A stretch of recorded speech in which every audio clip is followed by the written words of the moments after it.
gotta leave it to the professionals.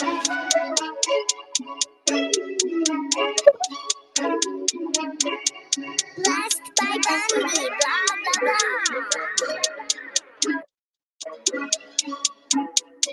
Started off with a bit, now I got coin. I see where y'all been popping since Web 1. Hella hoes on Web 2. I was living a dream, now I'm on Web 3. And it is what it seems, topping the pyramid schemes, I'm telling you. I'll sell you a percentage on Nebula. Shout out to Vince, he'll set it up. Surfing on the web and I'm shooting at 3. I've been goated when I got my G. I'm an alien boy from a different planet, yeah. So I got my drink, I'm riding in the 1920s Model T Ford. Car era lore. Call me Levi playing on the keys, boy. And I'm about to put my gloves on. If I said it, then I meant that. Yeah, I like that one, I'm about to get that. Crash that whip for the drumsticks, whiplash. I'm about to get them all. Are you with that? In a white boat, surrounded by blue. I want one, but I got a cop too. I wanna fly high in the sky, arms out wide, trying to soar from a bird's eye view. I'm on fire, Ricky, Bobby, cracking the pavement, Whitney, Bobby. I'm a Saki bomb, Hiroshima, Nagasaki. Bruce Wayne been a dog, and I keep it 101, cause I'm feeling kinda spotty. You sipping on some rock, and I'm sipping on octane. The only thing around my neck Started is a off with a blockchain. Now I got coin. I see where y'all going. Poppin' since Web 1, hella hoes on Web 2. I was living a dream, now I'm on Web 3. And it is what it seems, topping the pyramid schemes, I'm telling you. I'll sell you a percentage on Nebula. Shout out to Vince, he'll set it up. NFT, Twitter, blockchain. Seeing with the ghosts and we ballin' like the Brown James. Crypto. We can make a trade, get the memo. The field's not falling for the FOMO. Listening to Coffee with Captain. You know we worldwide, they local. GM, thanks for joining. Drop us a GM in the chat down below. The space, it's linked up above. Go give us some love on that. The likes, the repost, the bookmarks, all appreciated. Steve, you might want to check your mute button. I see you off on co-host, but off mute. Maybe it's on my end. But GM, everyone, we'll get rolling here in about 60 seconds. Poppin' since Web 1, hella hoes on Web 2. I was living a dream, now I'm on Web 3. And it is what it seems, topping the pyramid schemes, I'm telling you. I'll sell you a percentage on Nebula.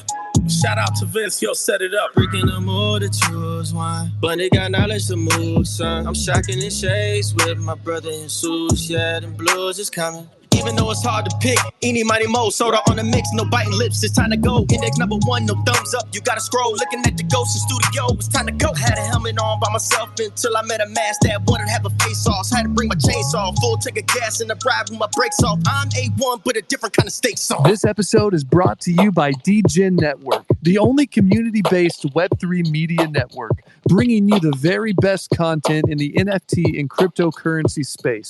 Please visit dgen.network and check out our other great shows. That's DGen, DGEN.network. Welcome to the future. Welcome to Coffee with Captain. GM, thanks for joining. I'm Cap, joined by my co-host Steve. Looking forward to another great Friday here on Coffee. Never any financial advice, entertainment only, but we should have some fun and a lot going on. We had the creation of the Robinhood of Solana, stealing from the Pump.Fund devs and giving to other meme coin community members. That's an interesting new twist in the space from an exploit. I don't even think we can call it an exploit, but another exciting, interesting Friday. Steve, I saw your news, like in the serious side of things, feels like some potentially friendly regulation, some big banks moving. Things are definitely happening that aren't exciting. It's not going to pump anyone's bags immediately, but I repeat, exciting time to be here. Looking forward to get into it today. If you haven't done so already, please give us some love on the space. It's linked up above. The likes, the reposts, the bookmarks, all are appreciated, as are the GMs in the chat. Tell us what you're looking forward to this weekend as we get things warmed up. Steve, how you doing? I'm doing well, and au contraire, Monfrere, my bags are pumping because I have dollar cost averaged into Chainlink, and that is a good thing, but lots of things going on. This is sort of the, and we'll get into it in a bit. We'll cold open here because I have some thoughts on a couple other things, but I think this is becoming the moment where it's like, it's going to seem like this overnight jump into crypto, but the overnight thing takes a little bit more time for those of us who are obviously here every single day. But I will say, the government repealing anti-crypto laws and trying to push away from those, big banks testing out using Chainlink for a variety of on-chain features. You start to see all of this stuff come together. Bitcoin, approved for spot trading in more places and continuing to be bought by large funds. It's like all of these things are converging at around the same time. It's like, in this election year where things are going to be loud about a variety of random subjects and things like, it's going to be a messy year for the United States as far as like the news coverage goes. Behind the scenes, under the radar, there's all these things happening with crypto. And I feel like we're going to blink, and in the next administration, whoever it is, there's going to be all these different things going on related to crypto and blockchain. So I am excited. But first, Cap, I need to ask you a question on as a guy who a car is a big decision. Still looking at the Tesla, still leaning Model 3 because Model Y is amazing financing, but just don't like the look as much, don't need the space because it's not going to be like a family car, it's just a second car. Are you a lease or a buy guy? Because I'm starting to lean into the buy option a little bit, and I'm curious your take on lease versus buy. Yeah, I'm a buy guy. I have leased, I think, a vehicle in my life, and while it's probably would make more sense for me now than ever before because I'm driving the least amount to the point where we've got 3 cars and 4 drivers, so it's not even a, we're short a vehicle, and I never need a car, right? So it's like I could get by with a lease and to be fine, but I would still. I guess part of me, like I guess, just my cars are paid off, so I enjoy having the asset without a payment. If it's like you may pay a little more in the short term, but I think with the financing rates, I don't think you could talk me into a lease right now because you're getting the capital to buy the car cheaper than you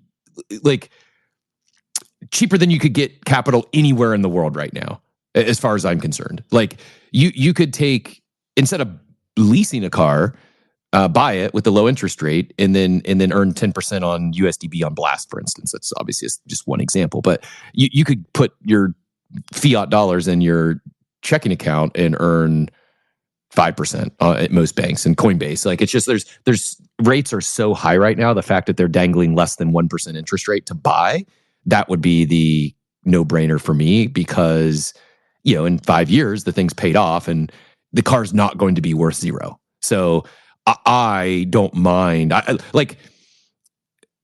I guess the last time I leased a car is many, many, many years ago, but it was like, I had to have the new car like every few years. I don't care. Like, it's just not like, for some people, if you got to have a brand new car, then maybe lease is your route.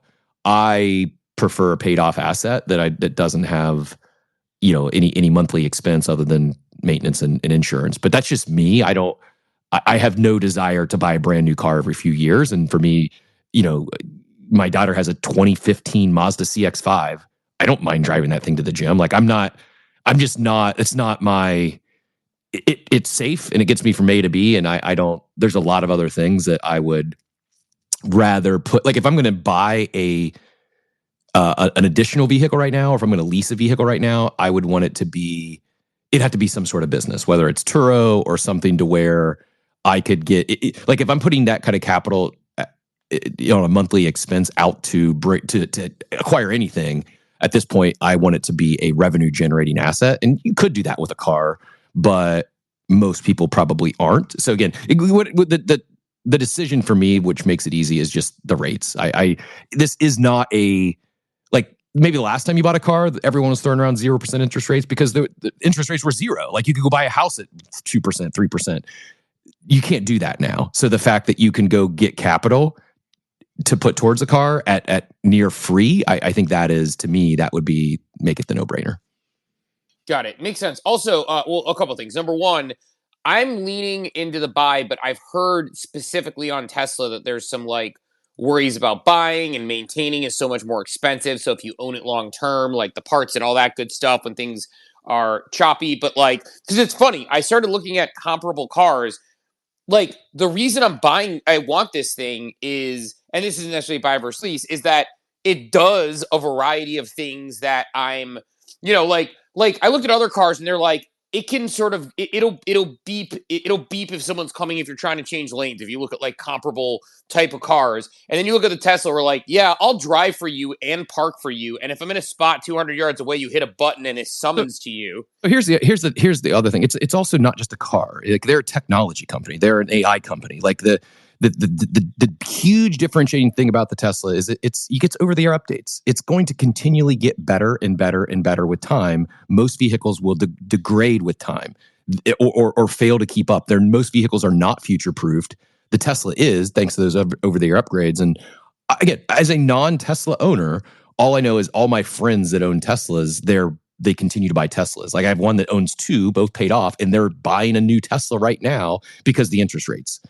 So I haven't heard anyone that actually owns a Tesla, like that I know personally, complain about maintenance or upkeep costs. In fact, many of them are raving how much less expensive it is than their previously their ICE vehicles. So there's a immense amount. It's just like, it's almost like crypto and Web3. There is a immense amount of Tesla shorts on the timeline. People will FUD Tesla as much as they will FUD the Bored Apes. Like, and it's people that don't own Tesla. Some of them have shorted Tesla stock, so they're protecting their bags. But I wouldn't put too much credit in reviews and stuff you read about Tesla on the internet. A lot of it is fake news on both sides of the equation. Like there's some that they're just Tesla fanboys and all they do is praise and it's perfect. There's nothing wrong with it. And others, all they do is FUD it, and they've never owned one. So I would strongly recommend talking to some people who actually own them. And for the conversations I've had, not only are they not concerned or have they been hit with extremely high maintenance bills, they're buying more because they've been so pleased with the car. Yeah, that's my inclination. Like it was at first I was like looking at the lease, but like to your point, financially, if I can swing the buy, pay it off, and then have it paid off in a few years, it's like, I don't know, like as long as like, yeah, like there's a point in a few years, but like, I guess even if someone had my worry is like, will it be obsolete? That's less of a problem with the tech company, like your point, like for over-the-air updates and even things where you can pay to upgrade software in your Tesla, as long as it's like, a program that way. But two, it's like the idea of like a paid off car is always something that like, cause I've always bought cars and paid them off. And like, like actually for a period of time when we're like, you know what, we don't, want to, we don't need two cars anymore. Like we sold the Prius that we had for like, 13 grand or something because they were in demand at the time. And we're like, well, that's nice. That was an easy thing. So we got that. And then we, we've bought, our Pilot. And so like, we generally like look at cars as more like we've been more buyers than leasers, but, and I don't need to have the newest, sickest car, but like, with this one, I'm like, well, like the buy versus lease option, like lease is like, like I can do a payment, return it. And then it's almost like because it's a new type of thing, even though I've driven them, even though I love the car, even though I love the style, everything about them, the tech, all that. I guess like part of it is like when you're making any investment, like a car, like I know if I was buying like a Honda, for example, or a Toyota, I'd be saying buy no question because I've owned those. I feel those. I think to me, there's like this uncertainty, even though I have friends who have raved about them, not just yourself, but other people. Like, I think like part of it is like you're making this like long-term commitment with a lot of money to something that is, going to be in your house for a very long time. But, the way I see it a little bit when I think about it is, we've decided that our SUV will be my daughter's first car in 3 years.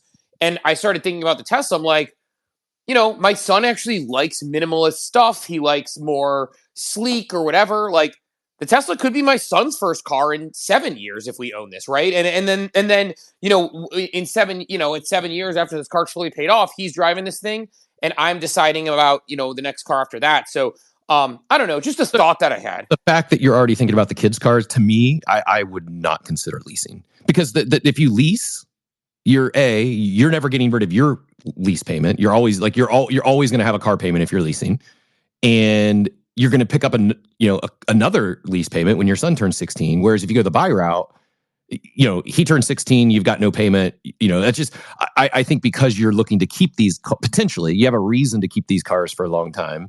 As maybe you grow out or you want a new car, but a 7-year-old Tesla is going to be still, I believe, 7 years from now, one of the safest cars on the road. And yeah, I think the fact that you've got a hand-me-down option the buy just makes way too much sense at the interest rates. If interest rates are like 7-8%, I'd say, yeah, probably just lease the thing. But at less than 1%, when you can earn more than that in your checking account at your local bank, I would say just bite the bullet and buy the thing. That's the direction I was leaning. Cause like, it's funny. Like initially I was thinking about it like, okay, I lease this and in 3 years my daughter gets our one car and then we go car shopping for new ones. And now I'm like, well, no, like let's look at it this year. In 3 years, my daughter's first car will be the SUV. We'll end up getting another car for Mrs. NFT Bark or family car or whatever at that point. And then, after that, it's like when my son in 7 years, I'm thinking like that's where it clicked because I've only been thinking about my daughter's driving because, she's 12. So in 3 years, she gets her temp and then her license and whatever. I've only been thinking about her. And then I realized like my son's only trailing by a couple of years. He's about to turn 10. And it's like, as crazy as it is as an adult to think about this, because when I was like 18, I wasn't thinking about what I was doing when I was 24, 25, right? Like you never think about this. In your 20s, you don't think about your 30s. In your 30s, you don't think about your 40s. But like as a parent, and when you're thinking about the financial stuff down the line, it's like, yeah, like you start thinking about it, it's like it would be good to own 2 cars so that when we're buying new cars, we can get the brand new whips that we want and be excited about them. But we can let our kids sort of get these other ones that makes it easier for them. They can get a job to help pay for insurance or whatever. But like realizing that 7 years is probably about the right amount of time to like flip into a new car. And instead of bringing it in, trading it in and getting a new one, it's like passed down to your point. The other thing to your point, one of the safest cars or the safest, cars that you can get right now, basically on the road to him. So anyway, that was like, it was weird. It was a weird cold open thought I had that'll get us through. We could flush hands and get to news, but that went through my mind. So, I mean, like if it helps, I did pretty much the same thing or attempted to do the same thing with my daughter. I had a C-Class that, again, a very safe car, a Mercedes C300 that I was planning to give to her when she turned 16. It was, it was paid off and it was, still a very nice vehicle, 2017, I think. And it got totaled like a month before she turned 16. So, but that was the plan. And then after that car got totaled, it was okay. Do I go buy her a Tesla? And so we looked at the same thought process, safe vehicles. Personally, I just couldn't justify spending 30, 40 grand on a new car for a 16-year-old that's likely going to have a ding or two, fender bender or two.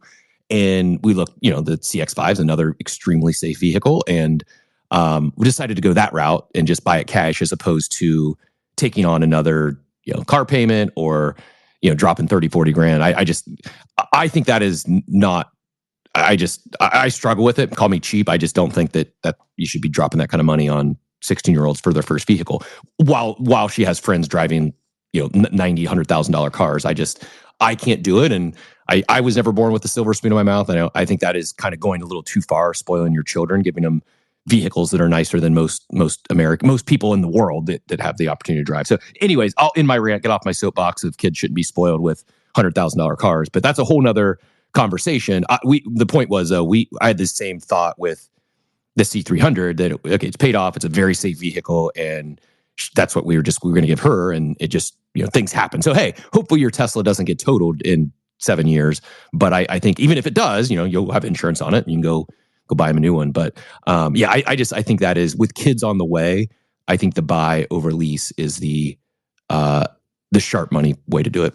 Yeah, and it feels like we also give ourselves like, this is weird, but like one of the things, like I can't, I'll butcher this because like I don't remember where I heard it, but someone had done like this. I don't know if it was a study or it was just a commentary about it that somebody who was a psychologist had said about like part of the exciting parts about a vacation is the lead up going to vacation, the planning the vacation. It's almost like the same way you play the lottery, you spend the money in your head, but it's like the vacation itself is amazing, but like leading up is just as exciting. And it's like, as weird as it is, it gives me these other milestones that I think about where it's like, okay, in 3 years, we can go shopping for a new car for Mrs. NFT Bark. That's exciting. We're going to get something new in 3 years as a family. And then it's like, oh, in 6 years, 7 years, probably 6 years, actually, when I think about it, 5, 6 years, we're going to be shopping for a new car for me because like, we're going to have this one on top of like this new one that's coming down the pike. So it actually puts these other milestones where we're like, can get excited. And like the same way people like, can window shop for houses and things like that.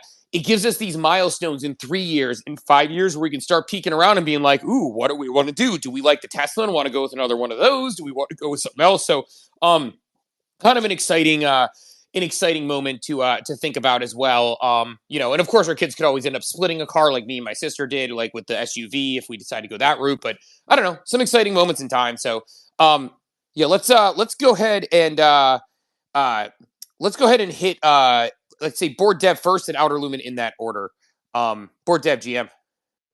GM, Steve. I actually have a Model 3.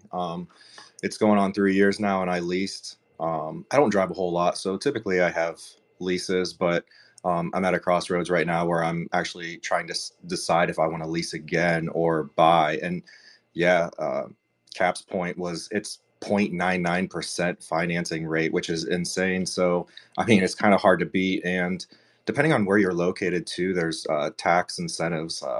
Like I'm looking at the Model Y and it's like 7,500 tax credit. So there's different incentives that I definitely look at, and go check them out. I didn't hear if you were looking at a Model 3 or Y. Which one were you? I'm leaning towards the 3, but the Y is so efficient cost wise. Like you're getting the credits because I think they overproduce them, so they're trying to unload them. It's like a Y. I could go in. I'll give you kind of some details. The Y, from what I understand, when I went and talked to them, is like I could go in, I get less than 1% financing, I get a tax credit, and the supply itself is there, so I would be able to with a Model 3, it's like I'd probably wait a month. With a Model Y, I'd drive off the lot like that day with everything we needed. So I'm leaning 3 just because I like the sleek look and that's what I want. But the Y is becoming appealing based on the incentives they're offering. So I'm going to talk to the salespeople about that and make it. I think it's just the Y, but I do wonder because I have good credit and all that stuff. I tend to get better interest rates and things and deals when they're trying to sell me a car. So I'm hoping that I can finagle some stuff down, but I think it's just the Y right now. Yeah, I didn't see on the Model 3 if they had the same financing or not, but that's a good question. So I'm definitely going to check it out. And my lease is up in December, so I've got time. But I mean, it's been great. It's all-wheel drive. The range is pretty good. So, being in Ohio, my parents live. It's probably about 2.5 hours away, and I can make it there and back. I think one time we had to stop with the kids, and we had to stop at a charging station because it took some extra time, but it was only like a 5-minute stop just to make sure we could get back home. So it wasn't bad. And I've driven to Indianapolis and other places.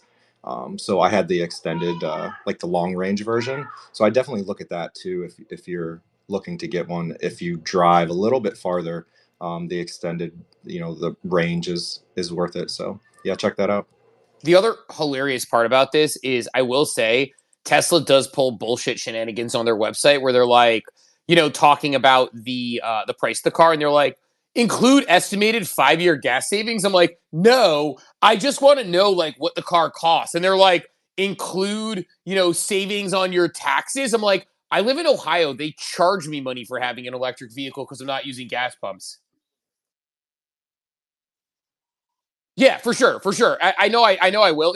It's funny to me when they try to like bullshit the price. It's like I'm just trying to price out if I can afford this thing. I know you're just trying to get someone to walk into the showroom, but like I want to know what my all-in costs are so I can start figuring out how much crypto I need to move around, which I'm sure is a problem that is unique to me. But like it's just funny to me because like they're like include 5-year gas savings in price. I'm like, no, don't include 5-year gas savings in price. I just want to know what type of check I'm handing to you to get this thing. So let's go outer lumen then Joey, and then we'll talk a little pump.fun and some other shenanigans.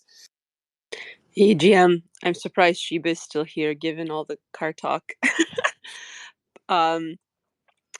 So I wanted to say a couple of things.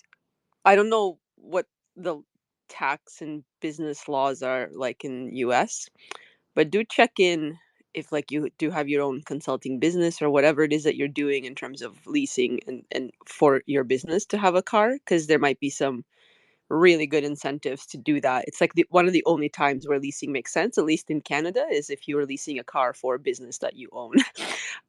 So just I'll let you go down that rabbit hole, maybe with ChatGPT, obviously putting US in there, because I have no idea if you have those kind of benefits, but I imagine you would. So, and because you are a consultant now, check that out, because it might be the only time where you're like, oh, actually, I'm getting so much write off and whatnot with the business, with the car leased for it, that it just makes sense. The other thing I was going to say about Tesla specifically, this is, I'm not an owner. I've test driven them. I don't like the way they drive, but I'm pretty sure we'll end up with one because Divide likes them. Um, I don't know how well, because to me it's like a piece of software more than it is like a mechanical vehicle, and in that case things age, right? So I don't know if I'd want a 7-year-old Tesla, and I don't know if maybe board dev like would comment on that as an owner or whatever, but I feel like if I have a Tesla, just from me even driving the janky ones that I drove back in 2021, no 2020, when we needed a new car, um I wondered how, like, if I would want to be with this kind of like an old iPhone that's 7 years old. That wasn't a vibe. So I imagine if I'm getting into the Tesla ecosystem, I'm going to be getting a new model like every 3 years or whatever. But I'm not sure, so I defer to someone else to talk about it. But it just felt that like I would want an upgrade because at some point, so I don't know what it's like to shop for like a 7-year-old Tesla now, and if I would be excited about owning it. I'd say that, and then the last thing I'll say about like paying something off, um, and this story Can I relates. ask you a follow up question on the first thing first, Yeah. though? Actually, because like I think it's an interesting point, because like you got to the point of like, like I like having an old iPhone, and then like suddenly all of a sudden they're like, I swear Apple has this thing when they release over there where like your iPhone is now completely and totally worthless, like the JPEGs thing from Rolling Stone or whatever it was.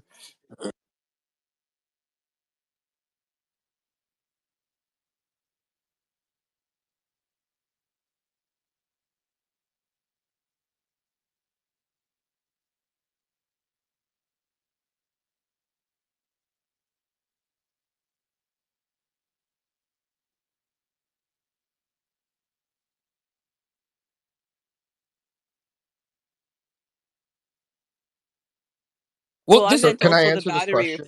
the battery replacement of it as well, because you can only charge and recharge something so many times before it loses its ability to hold Can I charge answer? in general.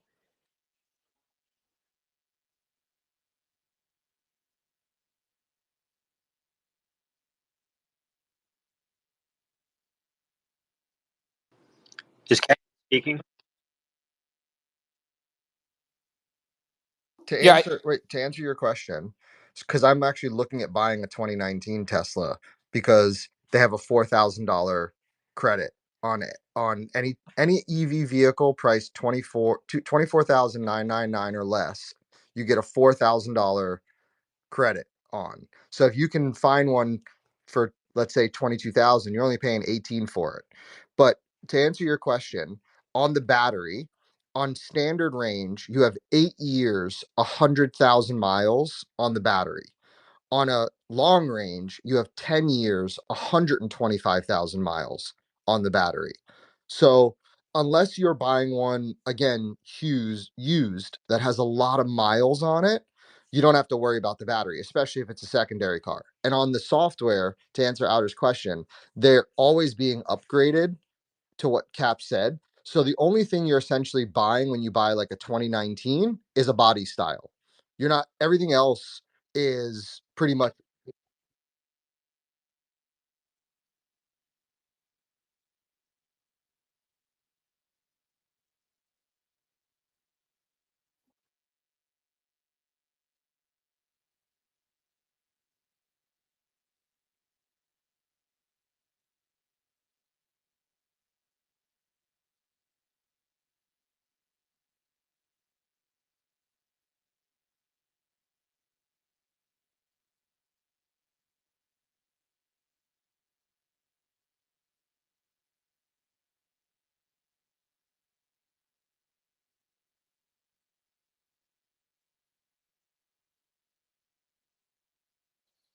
And that yeah. was kind of my question. It wasn't like, I did not suggest that you can't update software. That's ridiculous. I was asking, if are they similar to like Apple products where they actually get to a point where you're not going to be able to put the yeah, and that was my point.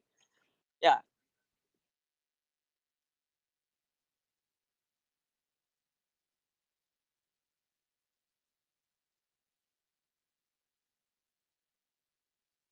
Yeah, okay. Also, That's awesome. That was my main question, is that like how far back can you go with these things? And at some point then it was extrapolation of like, if they phase them out and you buy a new one now, is it going to still be supported in 7 years? Was my point. Was my here main question. Not that you can't upgrade it. Will Tesla allow for that? Or are they like Apple in phasing out their products? That was the I couldn't articulate it. It's 8:30, it's early, and I don't drink coffee. So give it to me, okay? It's expensive.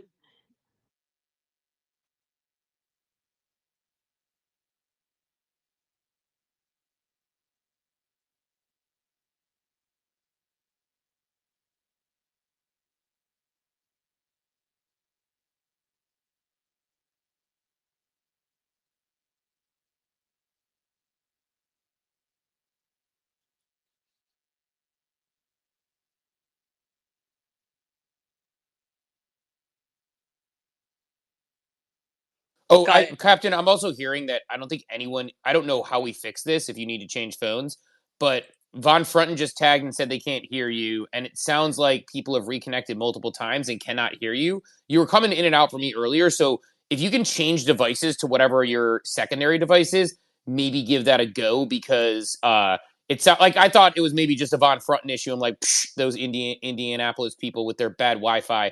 But turns out it sounds like nobody can hear you outside of us on stage. So give it a try because I had some connection stuff earlier that was causing shenanigans. Outer Lumen, I'm going to finally let you finish your point because you were getting to a second point and I cut you off there. Then we are going to quickly flush hands because we have a lot of news and things here. And it's always those things where it gets frustrating when, not frustrating, wrong word. I'm just speaking too fast. It gets, I know certain people in the audience are like, look, let's hit this Web3 stuff. And we cold open very long. So I'm going to let Outer Lumen continue. Then we'll flush hands real quick and we'll go through there. Yeah, thanks. The only other thing I was going to say, just in case people might find this interesting and talking about cars and crypto, um, is that the current car we have now, we got with a single Bitcoin that we bought in, like, it was a Bitcoin we got in 2013, and we held on to it for that long. And then we got into a car accident. Somebody ran a red light and they totaled our car.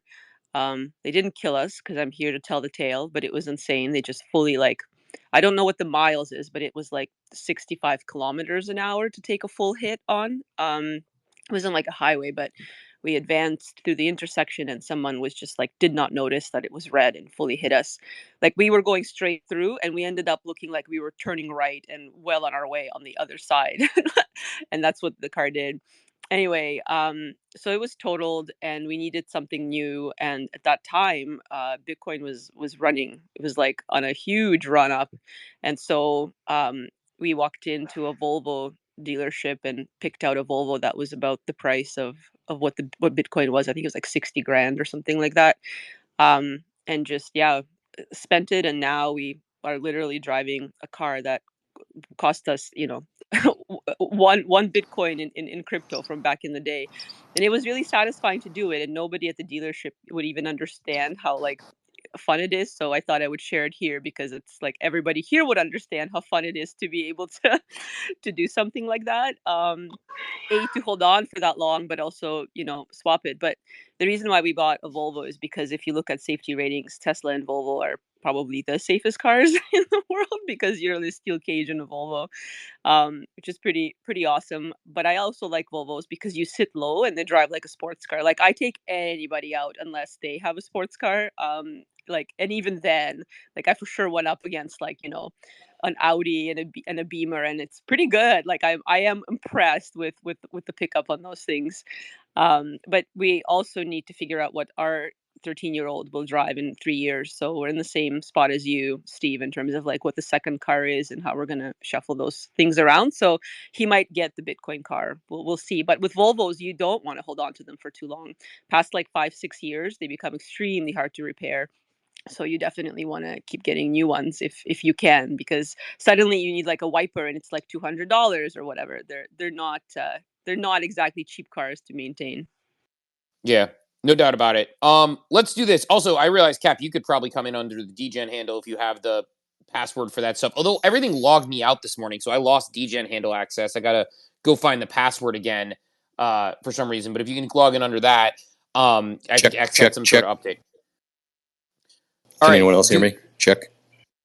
So the speakers on stage can hear us, but if people can hear Cap in the audience with what he just said, hit thumbs up. Give us all the thumbs up down there. Frunton is a G. Yeah, let's figure it out. So it looks like, yeah. So anyway, or comment in the war room if you can hear Cap, and we'll make sure.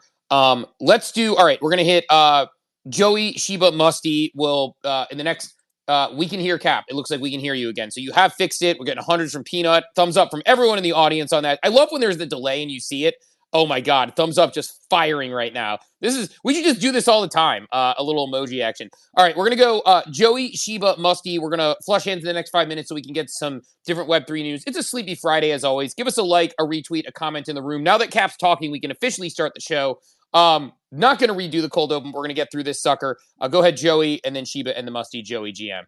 Yeah, I'll be super quick because so the only other thing you need to consider too if you're gonna buy a used Tesla is who previously owned it, which is why most of the time you're better off looking for a private sale. Because don't buy one from Enterprise or Hertz. Well, yeah, that's the point, right? So 2022, there's a flood of 2022 Teslas on the market right now, and that's because Enterprise, was it Enterprise or Hertz? They basically sold their soul to Tesla and bought like all these cars, and then they went underwater on them all, and now they're dumping them all on the market. And the issue is, so remember, there's regular charging and there's supercharging. And like anything, you have to be careful with how you charge batteries. So when you go with a private owner, like I'm looking to buy one out of Texas right now, and we're negotiating, and it's got like 70,000 miles. It's a 2019. It's got all the self-driving stuff, everything Cap talked about. And with the $4,000 credit, it's a steal. I'm paying $18,000 for it. But because it's a private owner, he's like, I never let it charge past this percentage. I never overcharged. I didn't supercharge. I didn't, right? Like, so you have to be really careful if you're buying used, right? How the upkeep of the battery as well. But again, the good thing is you have 10 years, 125,000 miles on the long range. So I've got 55,000 miles and like another 3 years that I'll never touch if something happens to that battery.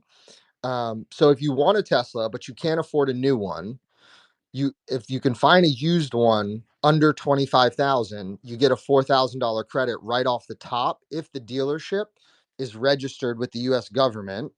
But be careful because a lot of dealers are advertising the cars at 23,000, and then when you call them and say, "Oh, are you guys registered with the U.S. government?" They'll say, "Yeah," and you'll say, "Okay, great." So you'll take the $4,000 off there. They'll go, "Oh no, we already took the 4,000 off." And yeah, it's. Go ahead, Joey. Sorry. And I was going to say, and then you're like, wait, so it's a $27,000 car, not a $23,000 car? And they'll be like, oh, yeah, because we're giving you the $4,000 credit. Yeah, well, that's not legal, right? It has to be sold under 25,000 to get the $4,000 credit. So just be careful. Car dealerships are still doing car dealership things out there. Yeah, sounds like I love the crypto analogies here. So Joey talked about car provenance, dumping at a loss, and then making sure that there weren't scammy shenanigans going on with everything. We kind of hit like all the crypto, the cycle. He also hit on, I think, why I am such a fan of Tesla, because I despise buying cars. I despise the car dealership experience, and the fact that they've eliminated that for the most part, except for these used, which you still have to be careful. It is not all. I know there's really good car salespeople out there. I know a couple. But they've given salespeople a bad name the entirety of my life, and it's been some of the worst experiences I've ever had attempting to purchase anything. I will add another thing too about the new cars. So the Model Ys do actually have much higher incentive programs right now than the Model 3s, but it depends on which model, right? So there's 3 different Model Ys, and then there's 3 different Model 3s. So if you compare standard plus, long range, performance, whatever, right? The different models. Model Ys are actually a better buy right now with the incentive program. But if you're looking to save money and you go with like a standard Model 3, it'll probably end up costing you less than a Model Y. But as you go into the higher tier Model 3s, the Model Ys are actually a better purchase based on incentives. So it's Yeah. like it's a numbers game. Yeah, I mean, I'll talk to the deal. I mean, at the end of the day, too, it also comes down to what you want, and I think part of me wants the 3 just because it's for that reason, and it's like, Which fuck it, color, this is Steve? probably black. I've always been a black car What guy. about the inside? The white or no? Nah, just the sleek black. Probably. I don't think I can go white because White on black's way too flashy for Steve. Well, and not here's the thing. I like some flashy colors. Like I like orange and bright yellows and things like that. Like I would be down if I bought the thing to actually get it wrapped like a unique color if I could, like an orange or a green or something. I mean, you got to remember, I live in Florida. I saw someone had wrapped their Cybertruck and made it look like the Dukes of Hazzard car. See, this is like the type of thing. This is what I'm here for. I could wrap it and make it unique and a little more flashy and fun. But Steve's gonna have he's gonna have his doodle on one side and his Bored Ape on the other.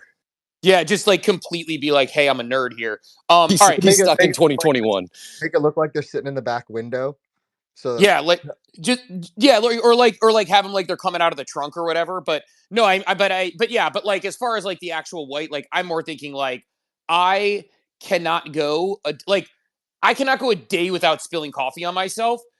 So me having a white interior, I own very few white shirts. And the reason is specifically because I will spill something on them. I will stain them forever and I will ruin them. So if I wear a white shirt, it's usually with a card, something over top of it, like a button up or something. All right, we're gonna go Sleepy Morning. Before we go to Hans here, give us some love on the space. It's linked up above. Go hit that like, the repost. Drop us a GM in the chat. Tell us what you're driving today in the chat box down below. Go ahead, Steve.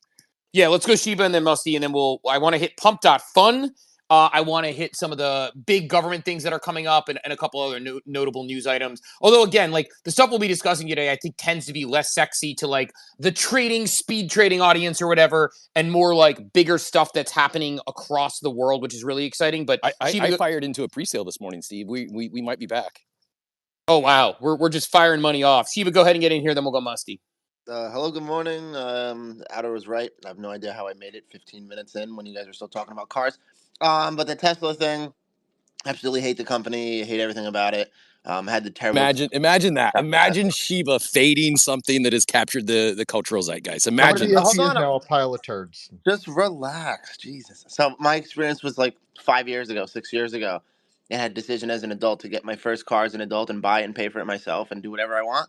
Decided to get a Mazda CX-5. I went to a Tesla dealership. Had the same experience at a Tesla dealership, but worse.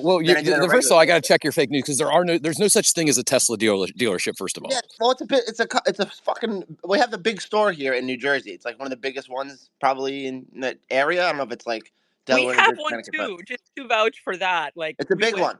We went to a dealership. A Tesla store is not a Tesla dealership, in my opinion. Based on the definition of a car dealership, they're the same salespeople pushing. Yeah, they're selling the cars out of the store, so I'm counting it as a dealership. I walk in there. There's a guy that says, "Hello, I'm here just to sell you Teslas," and I'm like, he's wearing a little Tesla polo shirt, yeah. like all the by and the difference being, and it's a major difference, is they can't pull the same car dealer stuff tactics that a generic car dealer can. It's a huge difference in the shopping experience. You are correct, 100% correct. The Tesla cars sell themselves. It's not like when you walk in, it's like, oh, hey, can I check out this car that drives itself? Oh, they all look the same too, by the way, just different colors. So we'll have to see what happens. 5 years ago, I thought about. You just described cars, Shiba. That's how cars are. Yeah, cars look the same, but they're different colors. Yeah, but I would like to see. I mean, the Tesla did all right. I mean, they dropped their price in half from the last time I looked at it. When I first looked at my Tesla, it was like close to 60,000. Now they're what, like 30 or underneath 30? So it's doable. No, not at all. Well, they have the extra the Y. What is it? After all the incentive programs and things like that, yes, it probably, like, I think a Model 3 right now, if you go with the base, is like 32. Affordable. But that's after they have more affordable models, is I think the point Steve is making. So they do have more affordable models, Steve. But I wanted you to keep going because, like, the fun of cars looking the same in different colors, that one doesn't hold up. But I'm sure you have another critique. Go ahead, Shiba. Every car has different colors, I guess. Fuck off. I wanted to say let's move forward and talk about Web3 maybe for a little bit. Maybe next Friday we could talk about houses and buying them over, mortgaging them and paying them over, because I don't know shit about that. That'd be nice to go over. But yeah, hello, Pile good of morning. turds. Yeah.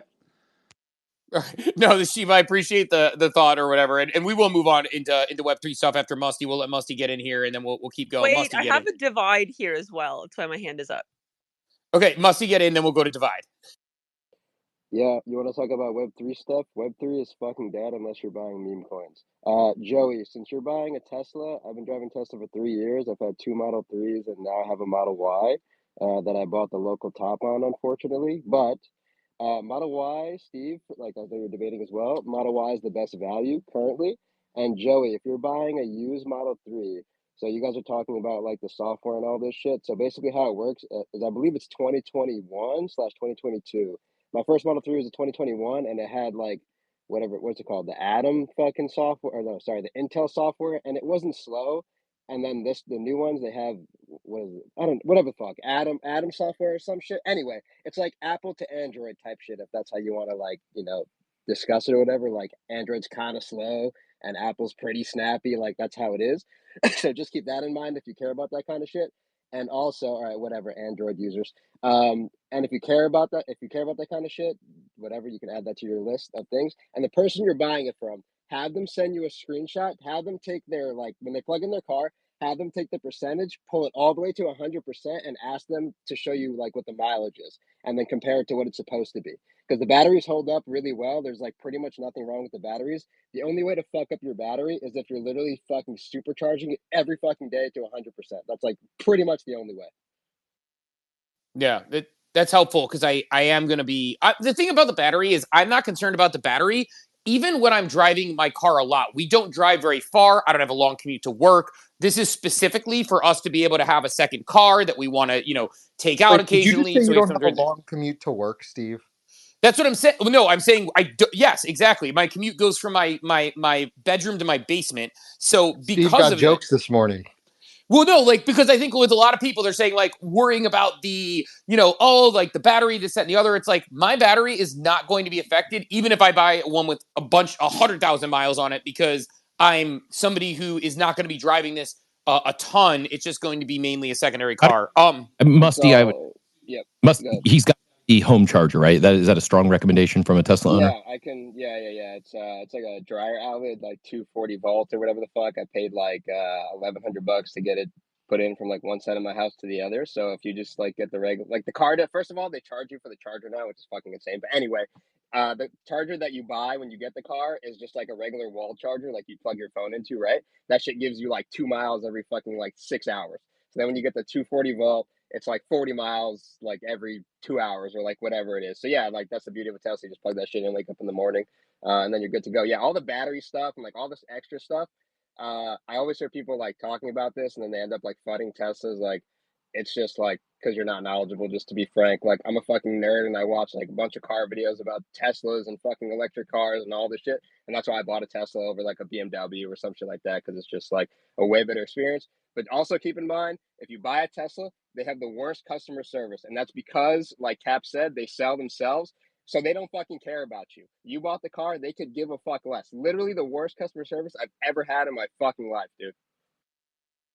That's not a ringing endorsement. That worries me a little bit. Just if something goes wrong and I'm dealing with bullshit shenanigans. Beauty is if you can get all your problems crowdsourced. There's so many for every Tesla futter. There's a Tesla fanboy, and it's like the Web3 version of a car community, Steve. Like there is so many people in like Tesla, the company may not be helpful in customer service, but I think you could, it's like sending out a bat signal. You say you have a problem with your Tesla, you're probably going to have 50 people respond with the solution. You're going to have another 50 people respond and FUD the shit out of the thing and tell you're an idiot. Like, just be aware, this is what you're getting yourself into. It is the equivalent of driving a Bored Ape. Yeah, that's, well, I don't know. I don't know how I feel about that. But there's no, I imagine I'm gonna like, everybody. It's one of those things that people just have an opinion on. It's sort of like, I don't know, like when I would tell people that, like what do you do? It's like, you work in Web3 and people are like, isn't that like a big scam? And I'm like, when was the last time someone was like, what do you do? It's like, oh, I work at, the BMV, or I work at like an insurance company, and someone's like, geez, what a big fucking scam. Like, nobody says that, but people say that to me because of my job inherently. So I think I have the armor for someone to get upset at the car I drive, because as it is, when I tell people what I do for a living, I have people who are like, what a scammy waste of time, stupid bullshit you work on. It's like, it's just tech software, man. I'm just interested in tech software. So Bro, people have made fun of me in real life for driving a Tesla, and it'll happen to you. Sorry to cut you off, but this is a real thing. I've had people call me an Elon D-sucker and all this other shit. I've been sitting at a supercharger, and people are like, haha, bro, I'm gonna go fill up my car. Like, okay, cool, man. Like, you get put into this weird box when you drive a Tesla. First of all, they put you in like a giga nerd box. Then they put you in like, oh, you're a rich guy box, when really it's like a pretty affordable car for, if you can afford it. Whatever. Anyway, being a moonbird, to be honest. I might have to do this. Imagine owning a Moonbird and owning a Tesla. My one question, jumping in front of Outer quickly, is does it run up your electric bill at home? Because there's like this thing that everybody thinks that your electricity bill goes through the roof. Is this true? So for the last month, I can check right now. So in the last 30 days, I've done an extra $100 of electricity, and I live in New York. It's really not that bad. Like, I don't, but I drive a lot, so. Yeah, but still, $100 a month is. I mean, you're spending probably what, $300 a month, $400 a month filling up your car and gas. So bro, I guess I used to do $500 a month filling up my car, like literally, bro. That's what I used to do. And now I did the math or whatever for my new route. If I still like had a gas car, I'd still be doing $350 a month in gas. So yeah, fuck gas cars. Fuck them. Yeah. I think that's what I was gonna say. Like, I'm gonna spend more money on gas, plus, like, I don't know. Like, I'm a rebel. I leave the lights on when I leave the room sometimes. That's how much of a rebel I am. All right, let's go to Divide, and then we're talking Pump.fun. This is the Coffee with Captain, where you can come and get not financial advice, but you sure as heck will get some car purchasing advice on this. So, you know what, Cap? What's funny is, like, we'll have people, and like, this is not like at Shiba directly, because like Shiba will have stuff that we talk about that's off topic that he's into, and we have stuff that's off topic. But what's funny is, like, a lot of times we will talk Web3 all morning, and we get like not a single request up. People tune in, they listen. We have 1,500 people come through the show. We do an interview, all that stuff. When we talk some of these subjects, when we talk health and wellness, when we talk entrepreneurship, when we talk cars, when we talk Apple Vision Pro, it's really interesting. And I actually like that about this. And I'm not trying to rush people through, like, because I want to hit things and be respectful to everyone in the audience as well as ourselves. But like, it is funny how sometimes when we bring out these in-between topics, it's almost like, and I'm not making this analogy, but it reminds me a little bit of like I'll tune into like a Joe Rogan podcast, right? And like, there are pros and cons of different things he talks about. Like, so I'm not getting into like whether people are a fan or not. I happen to like the style of guests he has on. And he'll bring on somebody to talk about like, the Amazon rainforest. And halfway through, they're talking about some other random fucking topic that he had with another guest. But I love the fact that they let like the conversation travel. And like, sometimes those are the most engaging parts of the interviews for me. So to me, like, I don't know, like I think it's funny how sometimes like we end up on these topics and a lot of people will be like, where's Web3? Where's Web3? But at the same time, like, hands are here, people are here, comments light up, people get excited. So, and it's Friday, so fuck it. Mayhem wins the chat in the war room, says, now I want a Tesla. I want to talk shit at the charger. Yeah, just be sitting at the charger, like just sit there with your middle fingers charging, like middle fingering every person with gas that goes. Just aggressively start it. Like, you can be like that Bored Ape, Pudgy Penguin, whatever on the timeline who just decides to choose violence on a regular basis. That would be, I don't know. I'm entering an NFT community of cars. Makes sense. Divide, get in here. So I also want to give a shout out before Divide to the Doodles community. We were on a space last week with Pocky and Greenie and Toast and a bunch of other doodles, and it was really awesome, and to the point that I made Divide come up, and I'm now getting him into he was totally like just chatting, and it was amazing, and they asked him to come back next week. So like I'm on an arc of getting Divide into spaces more. Anyway, so in terms of like the Tesla behavior, so I was walking by, do you remember this? We were there, it was in LA by the beach, and everyone had their old cars open with all their cool engines and stuff. And there was this one guy with his Model 3, and he opened up his frunk, and he was just sitting in it, like in the middle of all these like internal combustion engines, just being like, "Yeah, this is where I belong. This is great." Like he was totally doing that. It was funny. But yeah, I just wanted to just come in and say that I'm kind of pro Tesla, even though I follow the Real Tesla subreddit where they all make fun of everybody and all their terrible body work. Those and guys are all douchebags. Sorry to cut you off. That subreddit's full Yeah. of douchebags. Oh, totally. And I follow it just to be like, I kind of just want both sides of it. But like, I think I could just sum it up really fast and just say, Steve, when you say that you're buying a Tesla for a secondary vehicle, I have never in my life seen someone buy a Tesla as their secondary vehicle and then use it as their secondary vehicle. It always takes over. Yeah, well, here's why I know it'll be secondary vehicle is the wrong choice. So to be clear, I appreciate it, Divide, and always good hearing your voice, by the way. And Outer Lumen, good shout out to Pocky and Greeny and them, by the way, because they run the Gloves Off space is so fun, and they're like the reason I like them is like I was on with them. And Outer came up, which, by the way, Outer, for the record, I have read the first and last paragraph of Casey's Runes blog, just so you know. But we were talking about runes, and like they were like maybe not quite understanding it as much. And Outer like has this frustration, this ongoing frustration related to runes. Look at us getting into Web3 by accident. And because like people will be talking about it and haven't even read, like forget the technical stuff. The first and last paragraph where Casey basically says like, I'm not even sure if this is a good idea, like, but it's something that I want to try. It's an experiment. These are side quests, all these different things. And it's funny because like she came up at one point and just like basically told everybody like, can you guys just read, not even asking you to like read a book. I'm asking you to read like 9 sentences max, maybe less. And like, they like were hilarious because like the type of people Greeny and Pocky and a lot of the Doodles people is they don't get like a lot of Web3 would get upset at that or like maybe recoil and start an argument. They were just like so tickled by the fact that she came up and was like, you know, if you guys just read, it would be better. And like they invited her back on the next week to be on the show and had her on the show. And they run, I really like the way Pocky runs a space. I think he's great on his feet. Greeny is like hilarious. Like he's like, I don't know, like I mentioned this before, like, you know, working with, you know, the Doodles team through my consulting work that I've done with them. It's like, I've become more bullish on the Doodles team working with them in consulting than I was from an arm's length. Just because, one, I mentioned this yesterday, they talk about everything Doodles related as if it's their favorite hobby ever when I'm having these conversations. It's pretty crazy. Like, it's pretty crazy. And like, when you're in a session with someone and they're digging in on some of the work I'm doing and they're really critically thinking about it. Like, Kat had so many amazing thoughts on some stuff that I was working on. And like, number two, it's just, sometimes you just enjoy vibing with people. And like, even specifically that Eng team, Greeny, French Loaf, like, you know, French Loaf, as an example, was supposed to be in a meeting and like they call him up and he wakes up and sounds groggy. He was apparently sleeping. It's like, what are you doing? He's like, just vibing. And it's like, you know, we're supposed to be in our weekly meeting right now. He's like, ugh. So like, they're just like a funny crew and like, they're brilliant. But anyway, like the fact that like, you know, Outer came up on stage, you know, basically, told them to come correct on how they were discussing the product. And then they were like, will you come on next week and talk to us more? Like they experienced that. And like, there's one of two experiences when that happens. When someone like tells you like, get your shit together, you're either like, fuck this person, or you're like, I want to be around this person more. And they were like the latter, like they basically just got schooled and were like, will you come hang out with us next week? Like that would be dope. I was ready for it. I was like, it was so funny because I'm listening. And usually I'm just like, it's all good. I'm working. I'm doing my thing.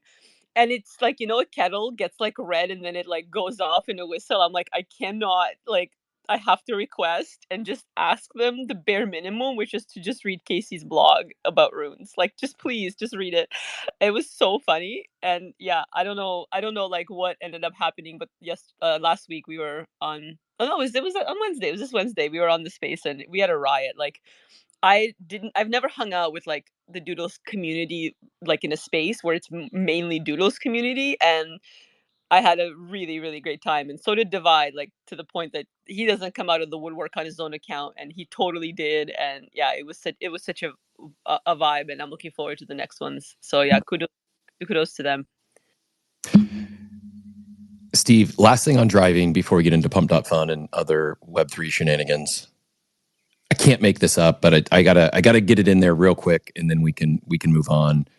Just to add to the captain of the Country Cabal lore, I like the PSA that I saw on my Facebook. Every once in a while I'll log into my Facebook and maybe have a message, or someone got married or had a kid or something.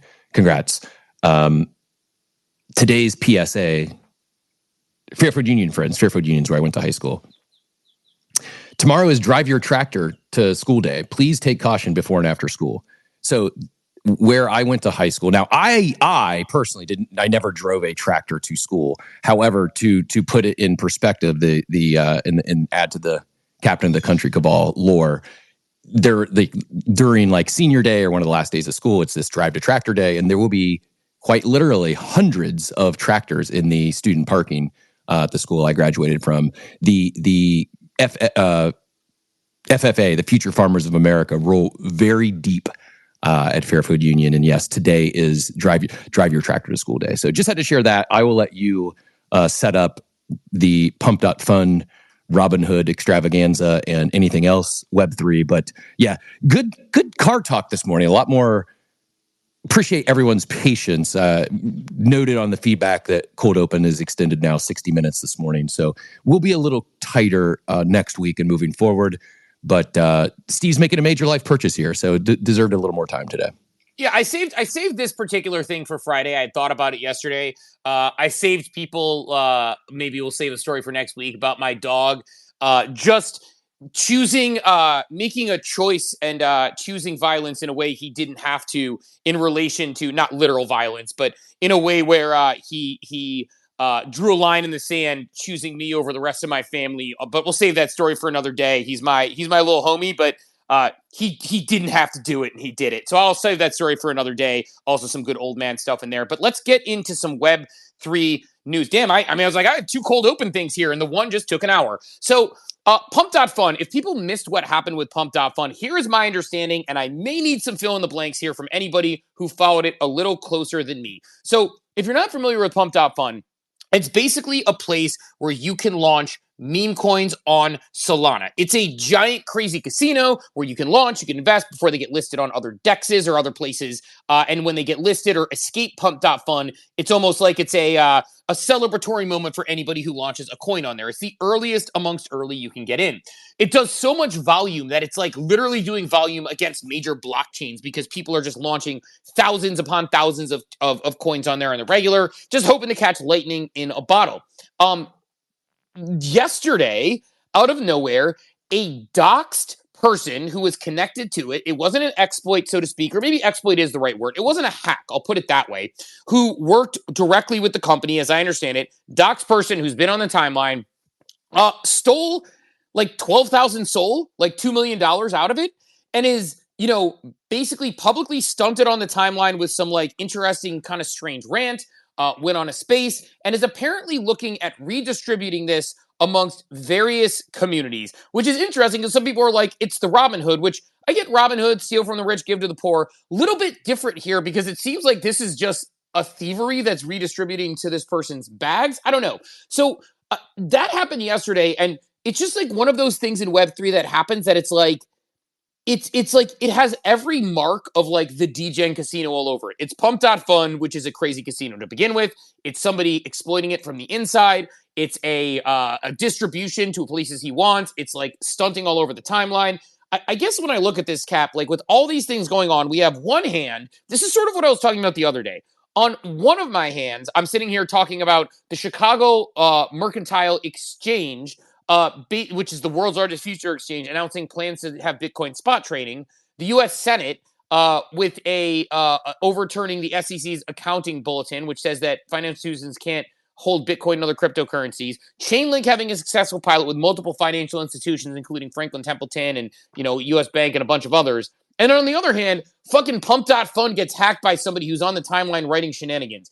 I feel like our world is very divided in the crypto world at this point, but were you paying attention to Pump.Fun yesterday? Do you have any thoughts on kind of this craziness that happened? Yeah, I mean, I really don't.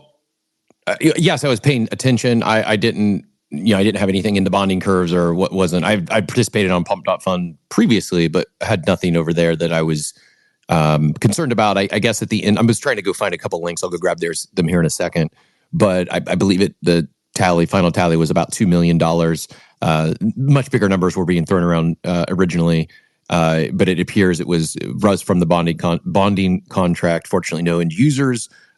Rather, the Pump.Fund team itself. To your point, they've been printing not only in terms of usage and volume, but the corresponding fees that they've been earning as a result of that. I'll go see if I can grab some of that data as well, or ones that were least shared as of a few days ago. But I certainly I have a hard time condoning this sort of activity. The whole idea of like a Robinhood, I think it's an exploits, or this is not in my opinion, not good behavior, and at the same time, I guess of all the things we've seen in this space, of all the exploits, this seems like the least impactful or the least harmful to the users. Like I don't know. It's I guess it's a weird feeling. It's not. I'm not a fan of the.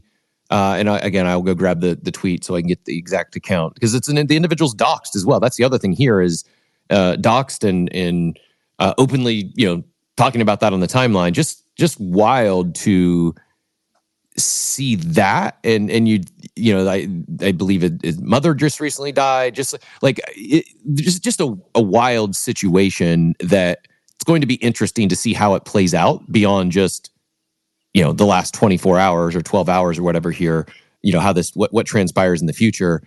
Maybe nothing comes of it. Maybe they strike a deal and there's no charges pressed, or, nothing comes of it. It's just, I don't know. Interesting to see the different sides of this as well. But I'll hand it back to you. The other thing I saw in the news is your favorite topic. Fantasy Top has led to a lot of fake news going viral from these influencers. Some would say it's shit posting. It happens previously. It's certainly like Wob had a. I don't know if you saw that. Not to jump ahead. We can maybe come back to that. But those were the two things. The Pump.Fund thing that I really don't have a much more of an opinion other than what you said. What I said. It's interesting, but. I guess the silver lining is it is the least negatively impactful on users in the space. Yeah, no, it's interesting. And we can get into our Fantasy Top discussion of who could possibly have predicted that these sort of things will go wrong. Perhaps somebody on this show. But on the Pump.Fund thing, my general take is a couple things that goes out of this, and then I'll kind of put a bow in it, because I don't think I think it's a relatively cut and dry situation as people are looking at it, or at the moment there's not as much to talk about. Number one, I think it speaks to just maybe where I sometimes feel like I'm taking crazy pills, where I'm stealing is bad.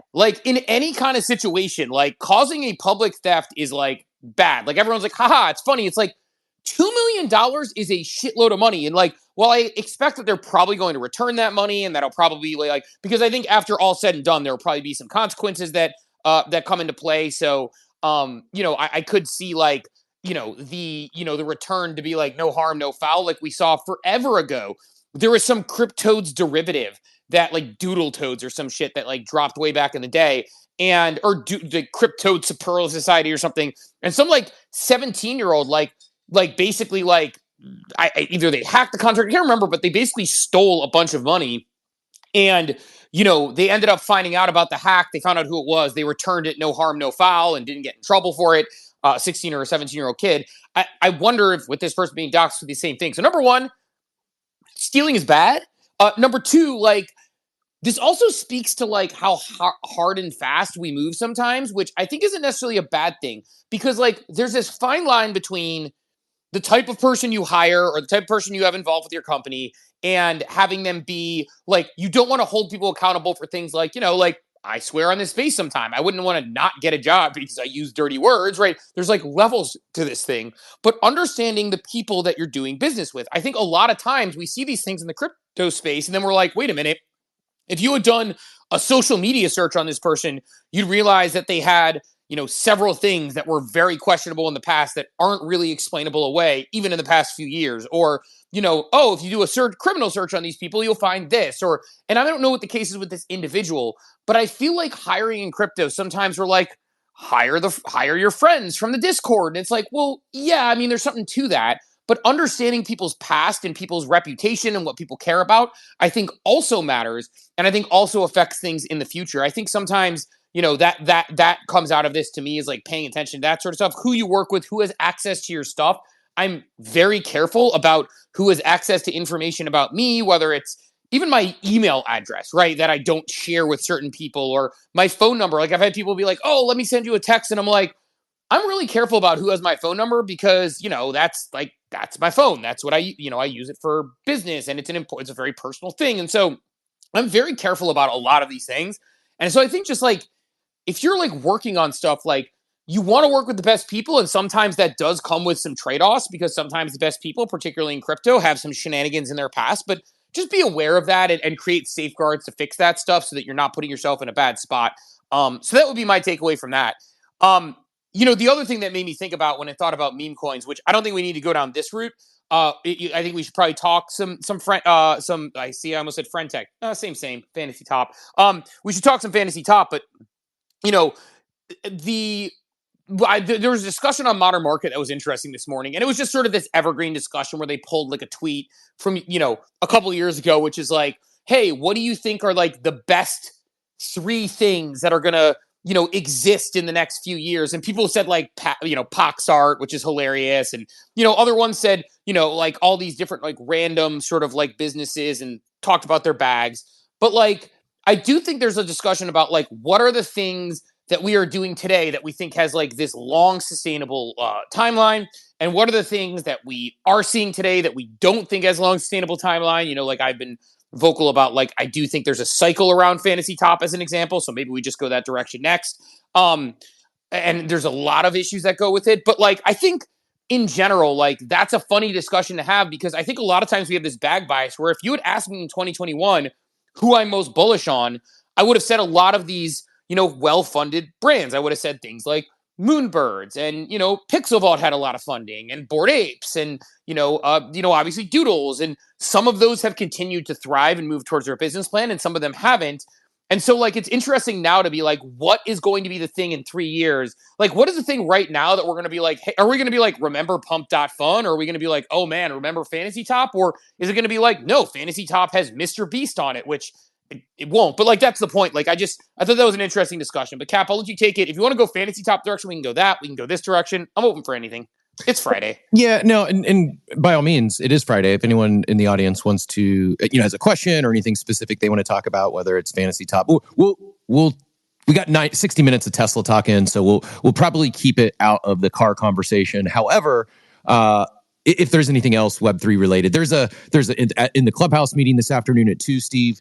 I'll go grab that link here in a bit as well. I've been enjoying those. It's good, like passive listening. I haven't had the opportunity to actively participate, but I actually enjoy while I'll still listen from my phone. I'm enjoying listening more on desktop spaces. I found I can just open up a space and have it running in the background and not even be like passively listening. And that's something I wasn't doing previously that I've started doing for a few here, and have caught a few good best practices, taken a little bit of inspiration, and while not impacting or preventing me from doing the other things I need to get done. But the only thing Fantasy Top that I was going to say, we don't have to talk about now. They did actually announce a few more tournaments. I think things are getting really interesting there. The main, it's going to be like the next week. Is it going to be one of the 3 things they wouldn't be on my short list? Like, is there a chance something like Fantasy Top exists in 3 years? Yeah, I think so. Is it Fantasy Top? Maybe not. It wouldn't be my first choice, but I do think what I'm seeing from the team is much more understanding the gamification of fantasy sport, like the daily fantasy sports, things like poker. That what we're right now, there's the one main tournament. There is the common tournament where it's capped at 20 stars. So it makes it, not as much of a whales game. It's more of a, anyone could compete and win theoretically that's playing in the game.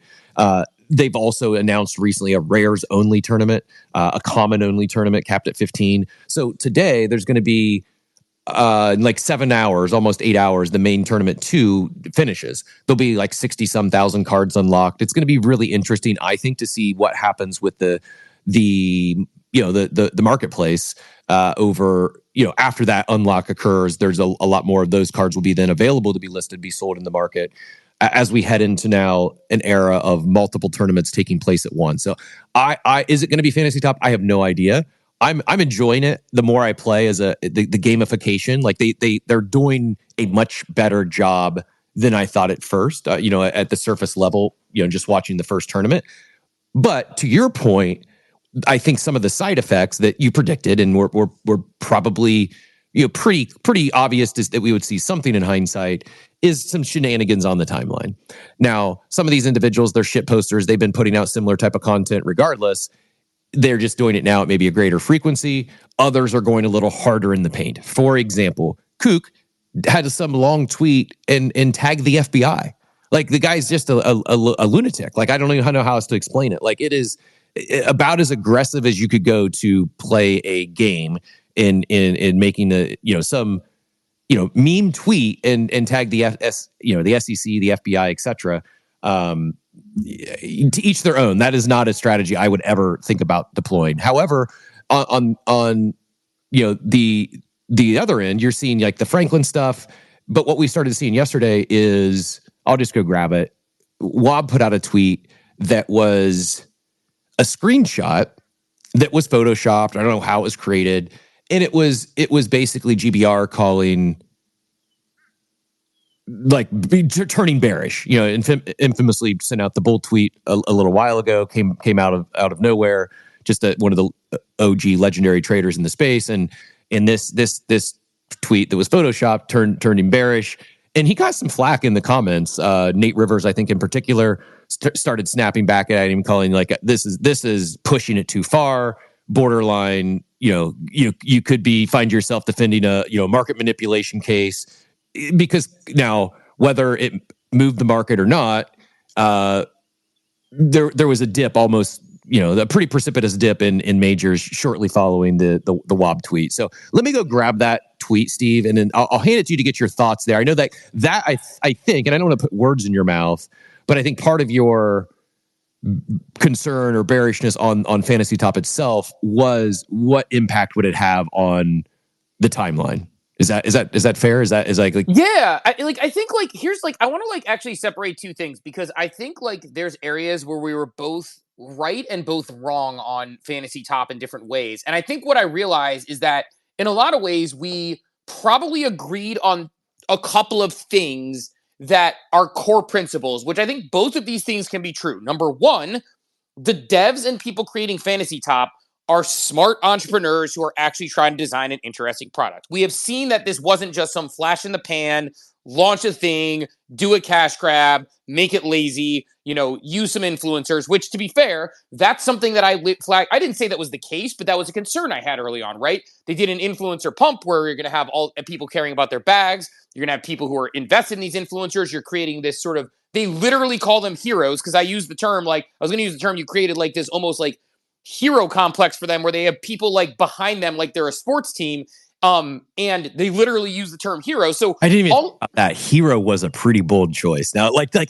haven't given any thought, but hearing you say it's that just added a little spice to the entire thing, as if some of these people were already a little bit of, I don't know, not all of them, certainly not all of them, but I'm sure there might be an egomaniac or two in this batch of heroes now that just got a big boost to the to their we'll just say confidence levels. Exactly. So on one hand, you have this ego situation with the heroes, and not just I'm not knocking the people who got picked for it or whatever, whatever that is. And again, I'm on record, people are oh, you're just jealous, you're not in it. No, if I had the opportunity, I would turn it down. I didn't apply. It's not something I want to dip my toe into. God bless everybody who's having fun with it. So initially I was all right, there's this this could be just a quick, this is when we decided, is this thing going to be a 1 week flash in the pan, 2 week flash in the pan, and then all of a sudden we see the dump. So number one, I do want to say the people building it appear to be very competent, very capable. That was redundant, and I said it again. But like they basically have this like thoughtfulness around trying to build different types of tournaments, trying to cause different game theories. So number one, like I think that can be true. But I think everything I said about the product itself can also be true, that this is something that is, number one, super gameable, which is a worry for me. And I know people are like, it's not as easy to game as you think. And I'm like, really? Honestly, like, I think the fact of the matter is, like, in their first tournament, they shut the tournament down early on to prevent botting. Now, number one, cool, trying to fix your product. But number two, like, do you remember the last time the NBA shut a game down in the third quarter because of this? Oh, wait, no, that doesn't happen. So it's like, yeah, COVID, like the Rudy Gobert game, like they actually did that. Like, I only know this because I had a material amount of money on the line in DFS. That's right. That shot, that picture, that video of them like half court with the ball and everyone's confused and Rudy Gobert touched all the microphones the night before. Okay, so without a global pandemic Black Swan event, do we remember the last time that they just halted a game in the middle of the game? So my point is, like, it got close for the gaming, for the body. Obviously, that was something that was predictable, that we thought would be coming. And again, they're trying to adjust the product accordingly. Congratulations. We also saw in the first tournament, Dalton get his followers botted, right? War Daddy Capital, which was either A, someone trying to pump their bags, not realizing the algo didn't help that, or B, somebody trying to nerf him. So the ability to pay money to do that also happens. At the same time, we have people who are being flagged for suspicious activity on the hero list because they had a meteoric rise. Then we have the unintended second and third order effects. And this is like sort of what we talked about yesterday. What Cap was talking about is I was worried about the quality of stuff on the timeline. One, what are people going to do for views? On one hand, you have Jen and Min creating an incredible video where they're, actually doing almost a version of Hot Ones, like sitting down next to each other. Incredibly entertaining, very charming, very fun, right? That sort of thing. But on the other hand, you have good. And I think it was Joey. Someone said we need more of this content on the timeline. I agree. Like this is also like the beauty of all this, Steve, is while it may not be Fantasy Top that's here in 3 years, I am every day, my conviction is growing that this model, this content creator incentive model is here to stay. And I think it's like we're at the first inning, top of the first, maybe still in the batting practice in terms of where this is heading.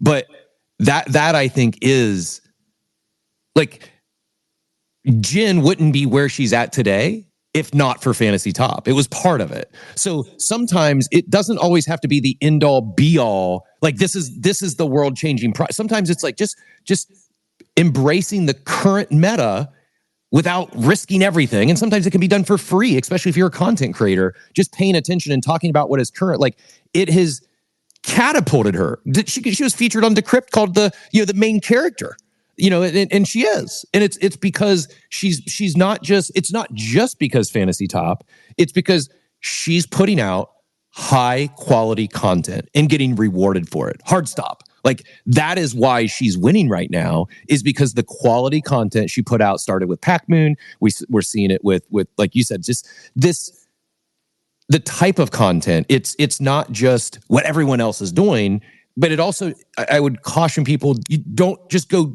try to be Jen. Don't try to be War Daddy Capital. Be you. Just pay attention to this moment, this era of third-party reward incentives, of independent content creator reward incentives. We used to call it social farming. It's not social farming. It is a program. These are programs being built for good quality content creators. Yeah, well, and that part I like, as I like to your point, like this is more professional content that they're probably putting out because of Pac Moon, Fantasy Top, etc. So the second and third order effects there those are the positive ones, right? Like you see the positive nature of what's happening there, where people are putting out good content, trying to get that attention. So I do think that that's a good thing. To your point, like it's not always the thing that triggers the thing that's positive, right? It's like, Thread Guy recently gave credit where he was like, look, I was afraid to go in spaces, and I hate to say it, like I need to give credit to Shill and Villain. Like, does that mean everybody's like, yay, let's go Shill and Villain? Not necessarily, but it does mean that, we do have, a person who is a great creator in the space, creating great content and getting hundreds of thousands of views on crypto content, who part of his journey was something that was a little different. So I think that that's fair.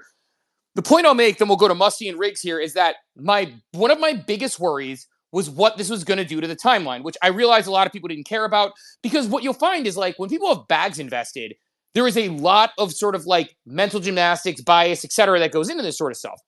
Like, obviously you have concerns about the legalities, the way it's approached, the regulatory environment, all those things. Nobody wants to hear that. Like, I'm the nerd on the timeline who's always worried about like that stuff. But the actual effect in the timeline was my biggest worry, because inherently right now you have people like, if, one fantasy top hero sees another fantasy top hero who has a great tweet and they don't have them lineups, are they going to give them their platform of hundreds of thousands of followers and the likes of the retweets and the comments? Because right now, to game the system, there are 4 social actions you take which affect this thing, right? Or maybe 5. We'll call it 5. You can like, retweet, comment, bookmark, and view a profile. Like, that's pretty much it. Like, those are the only things available on X. So when people are like, it's not that easy to game, it's like, well, yes, it is. And there are entire groups of people who are pumping their cards. There are, it's like, there are maybe tweets that, which is totally fine. I mean, I'm not like, it's not like it's like I care, like it's fine, but it's like there are tweets that maybe wouldn't do as well that are doing better. Good, more power to them. But the effect of the algorithm itself, and then the links people go to, like posting fake news, like with doctored screenshots, is a big move to do, which, to Nate Rivers' point, definitely has some discoverable, potential, very public consequences that could happen. I'm not wishing that on anybody. I know it's supposed to be all in good fun. It's on parody, whatever, etc.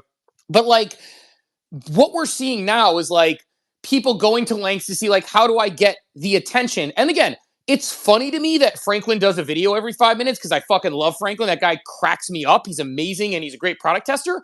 But like, how is it good for the timeline that then you have copycat people saying, I'm going to post a video every 5 seconds? What a hilarious trend. It's like, and again, not that normies are looking at us and having any sort of conversation where a bunch of people LARPing as zoo animals on the internet, but like, what is that? What does it do to your timeline? And what does that do to anybody who's trying to observe crypto to be like, oh yeah, like, so they do this and this and this, and then there's fake this. And like, I don't know, like the lengths people are going to go to like make their card good, to do all these things. Like, those are the things that give me pause and worry about this platform. And we're starting to see those play out. So I guess like, net, I'll wrap it on this, and then we can hit hands. We'll hit Musty because he's been waiting a while, and then we'll hit Riggs. Is that number one? Yeah, like worried about the gamification of it and the manipulation of it. Number 2, at the same time, great job for them because they program things. They know what they're doing. They're devs. They're clearly like trying to make an effective game. But number 3, it might just not be an effective game because of the second and third order consequences you're seeing in this thing. And I don't know. And number 4, obviously, with this much attention, there's no way, there's very little chance that people do not get absolutely wrecked whenever anything has a big hype cycle, a la NBA Top Shot or you name it. So just pay attention to those things. But want to go to Musty and then Riggs in that order. Musty, get back in here. Yeah, people always get wrecked, and I'm going to laugh so hard when they do get wrecked. By the way, if you came in and you're like, let's bring it back to Tesla, I would have definitely thought it was, but keep going. Sorry, keep going. Yeah, I actually like it. I actually think it's hilarious when people get wrecked. Maybe that's mean, but like if you've been here longer than like 5 minutes, you understand things like you said, they move in hype cycles. And you should get the fuck out before everybody else is getting the fuck out, because you'll never time the top. Now, I did this on Fantasy Top, and I thought I was a fucking giga genius selling my cards off when they were dumping. And then Pac-Man's like, oh yeah, go fuck yourself. We're moving Blast again another month, so now everything's back up in price.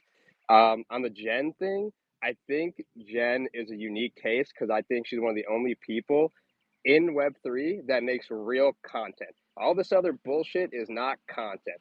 Posting a thread about Blast is not fucking content, dude. Talking about it for 30 seconds in a fucking video, that's not fucking content. You could tell that she's genuinely passionate about, sorry, Riggs. You could tell that she's genuinely passionate about Blast, and she understood like what Blast is before a lot of people, right? And she's being heavily, heavily rewarded for this. And Fantasy Top being around, it's not going to be around. It's just going to be like Friend Tech 2.0, and I don't know if I consider this SocialFi, but Fantasy Top, the carrot here is, $ fan token. Bro, the website's going to break when everybody's trying to claim the same way Friend Tech did, and you're going to watch your $10 evaluation go down to $1 and be a fucking bag holder for the next 3 months and hope that some influencer pumps your bag. It happens every single time. None of these apps in Web3 ever work how you want them to work. It's just like inevitable. So for me, I'm scalping Fantasy Top like NFTs, because NFTs are fucking dead. So I'm literally just taking profits and just scalping people. It's pretty easy money. Well, commenting on the thing you said there, I think it's interesting about like the Jen thing, because I think a lot of times we bring up Jen and Dalton, Where's Eddie Capital, and we're like making this like it's an exception to the rule that we're using as like the rule, where it's like, on one hand, great, like we see people like them creating content, but to your point, like, you know, she was creating content before she got, you know, I remember when she put her first video out and I'm like liking and retweeting it and trying to like make sure, because she was, you know, was a friend before the blow up on the, you know, before she really blew up, right, in the you know, blast streets. But like, she's just really talented, really good. It's like people using Thread Guy as an example. Like, he's young, he's good looking, he's talented, he's smart. He does all the things, really, just all the things Mika were saying in that interview. And then he was just sitting there like, go on. But like, he does a lot of things really well. And like, yes, he's successful, but he's also a hard worker. He's also professional. He shows up to work. I have, you know, work with him on stuff. He shows up to work earlier on time. He preps, he does things. So the fact of the matter, like, I've seen him doing spaces at an Airbnb. So like, using the exception to the rule with someone like Jen is a positive thing. There are always going to be exceptions. Not the extreme exception though. It's not the only ones. And I think that's where I'm just going to reference Pac-Moon because it's very visible leaderboard. It's easy to see. And look at the top 10 of the Pac-Moon leaderboard. It's Jen's number 2, Mooncats number 3, OSF Rex number 5, NFT Stats number 6, Zeneca number 7, Clemente number 8, D's number 10. Most of the top 10 are individuals who it may not be as high quality as Jen. I've read all their content. It's been good quality content. Of all the Beeple's number 1, and he's Beeple, right? Like that's just that is maybe an exception for someone to put out a piece of art featuring a topic and be the number 1 by just a few tweets. But those other individuals, it's their effort is being rewarded, and it's not just Jen. She's not the only one. Is Clemente's style different? Yes, but it's educational. It's information. Zeneca's style is print form instead of video, but it's very educational. It's very data driven. It's correct information, and they're all being rewarded for it.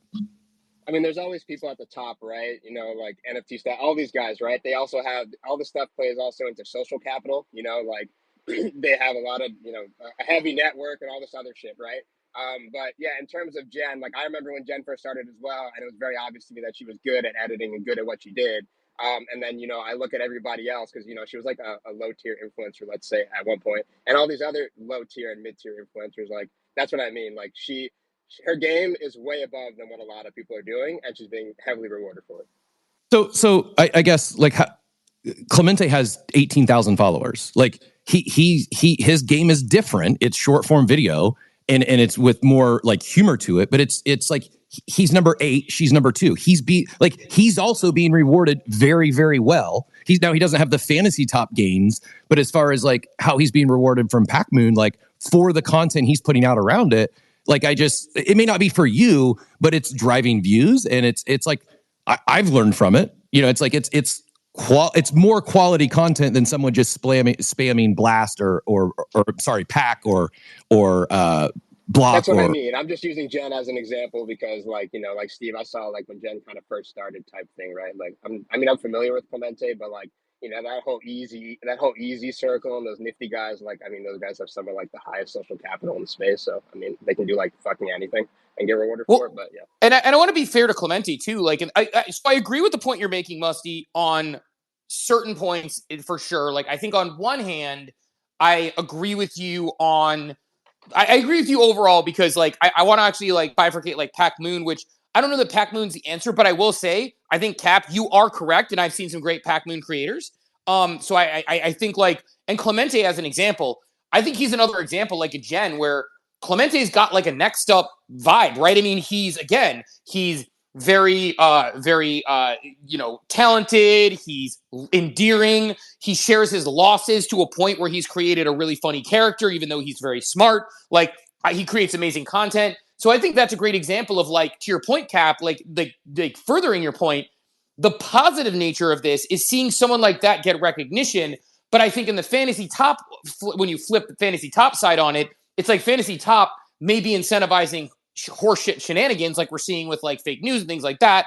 Whereas like, I don't know why I went that aggressive on it. Whereas like on this end, like Pac-Moon is like I am seeing some people like, yeah, there's some people who throw things out, but your point, Cap, that you made, which I think is a strong one before we go to Riggs, I'll let you, I mean, if you want to respond or whatever to this, like, I will say, like, Pac Moon at least has to approve the quality of something, which I think is a huge nuance difference when you see that fantasy top thing, which you have brought up many times, and I have probably dismissed more than I should, in that when they approve a Clemente thing, it's like they're approving something that is like going to be quality versus like, you know, they wouldn't approve, for example, like if they were in the Pac Moon situation, I assume a fake, you know, news situation that would get it there. So I don't know, Cap, if you have thoughts on that, and then you can toss straight to Riggs. Yeah, no, Riggs will get you right in here. But my quick high level thought is, and feel free to take it and run with it and implement it. But it'd be use the blockchain tech. You have some sort of. We're talking about things like 6079, what they're doing for AI verification.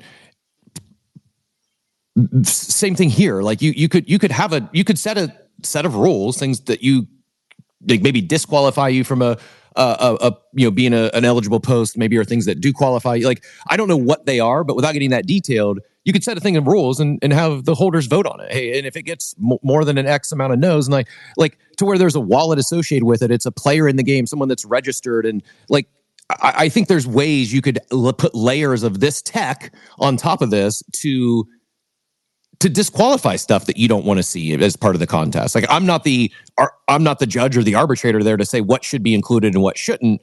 But I see that, to me, there's very clear and obvious ways they could use this tech in this space to build a framework to where someone does something that you don't want to see. It doesn't count. You know, and you could use the players of the game to be the jury, if you will. Riggs, get in here. I was laughing because I feel like you were teeing me up a little bit. My God. I was going to say, what does Riggs know about SocialFi anyway? Yeah, it's unique. First off, I've not shared anything about this yet on stages, so I don't want to dive too deep. But I think I am uniquely qualified, in essence, to talk about some of this because of what I'm working on and building. And by the way, if you're interested in it, feel free. I did just pin up to the top. You can sign up for a beta that's launching here very soon. But yeah, there's absolutely, if only there was a technology that was patent pending to be able to have on-chain measuring and monitoring where you could actually revoke access as well as revoke rewards to be able to do that by leveraging the on-chain social graph. I wonder who's created that. Fortunately, there's something coming out. I'll share more here soon. But the reality is, first off, Musty, I gave you the thumbs down on the content side because that's like saying, it sounds almost like a news channel, like 60 Minutes would say tabloids, not news, right? And tabloids are absolutely news. It's just a different type of news. There's soap operas, there's reality, there's sitcoms, there's news, there's tabloids, there's all kinds of shit that can be considered content, right? And you've got to figure out how to lean into it. And when you're building a brand and building a company in the SocialFi category, and I believe SocialFi is a category trying to be defined, and ultimately SocialFi will have subcategories within it. And so I actually don't look at Fantasy Top as SocialFi. I look at it as, GameFi, GambleFi, Ponzi-Fi. It's not quite what I would consider SocialFi, but that's okay. It can be a category, right? Just because I don't think so, it doesn't mean it's not. And so when you start to look at the way that these content creators are going viral, virality is a means, but to what end, right? And so my big issue is we ask, will Fantasy Top be around? Will FriendTech be around? Will Farcaster be around? Will Trio and what we're building be around, right? And I ask the question this, if you're building only for crypto and not to onboard, you cannot maintain the attention and you'll fall into cycles. And every single aspect of what we're talking about is solely for the cryptocurrency community. It's pay to play. Do you think, can I push on that and ask a question as a follow-up though? But I would say, like, my question to that would be, so your contention is that like you don't think a product can just solely, unless it has major scale, like a DEX or something like that, like, right? Like obviously, like, or like something like a Uniswap, like you don't think that a product that is being built solely to the crypto audience, unless it decides to try to grow or build outside of it, will survive long term? Like, you don't think it's even a possibility? It depends on what you consider surviving. Surviving is not thriving. So survival is one thing you can absolutely do. And you can have an incredibly intimate community that vibes like a motherfucker here in crypto. But can you become a multi-million dollar, multi-billion dollar organization without hitting lightning in a bottle? Take a Yuga, for example, lightning in a bottle, right? And now they're trying to figure out customer acquisition. How do they do this?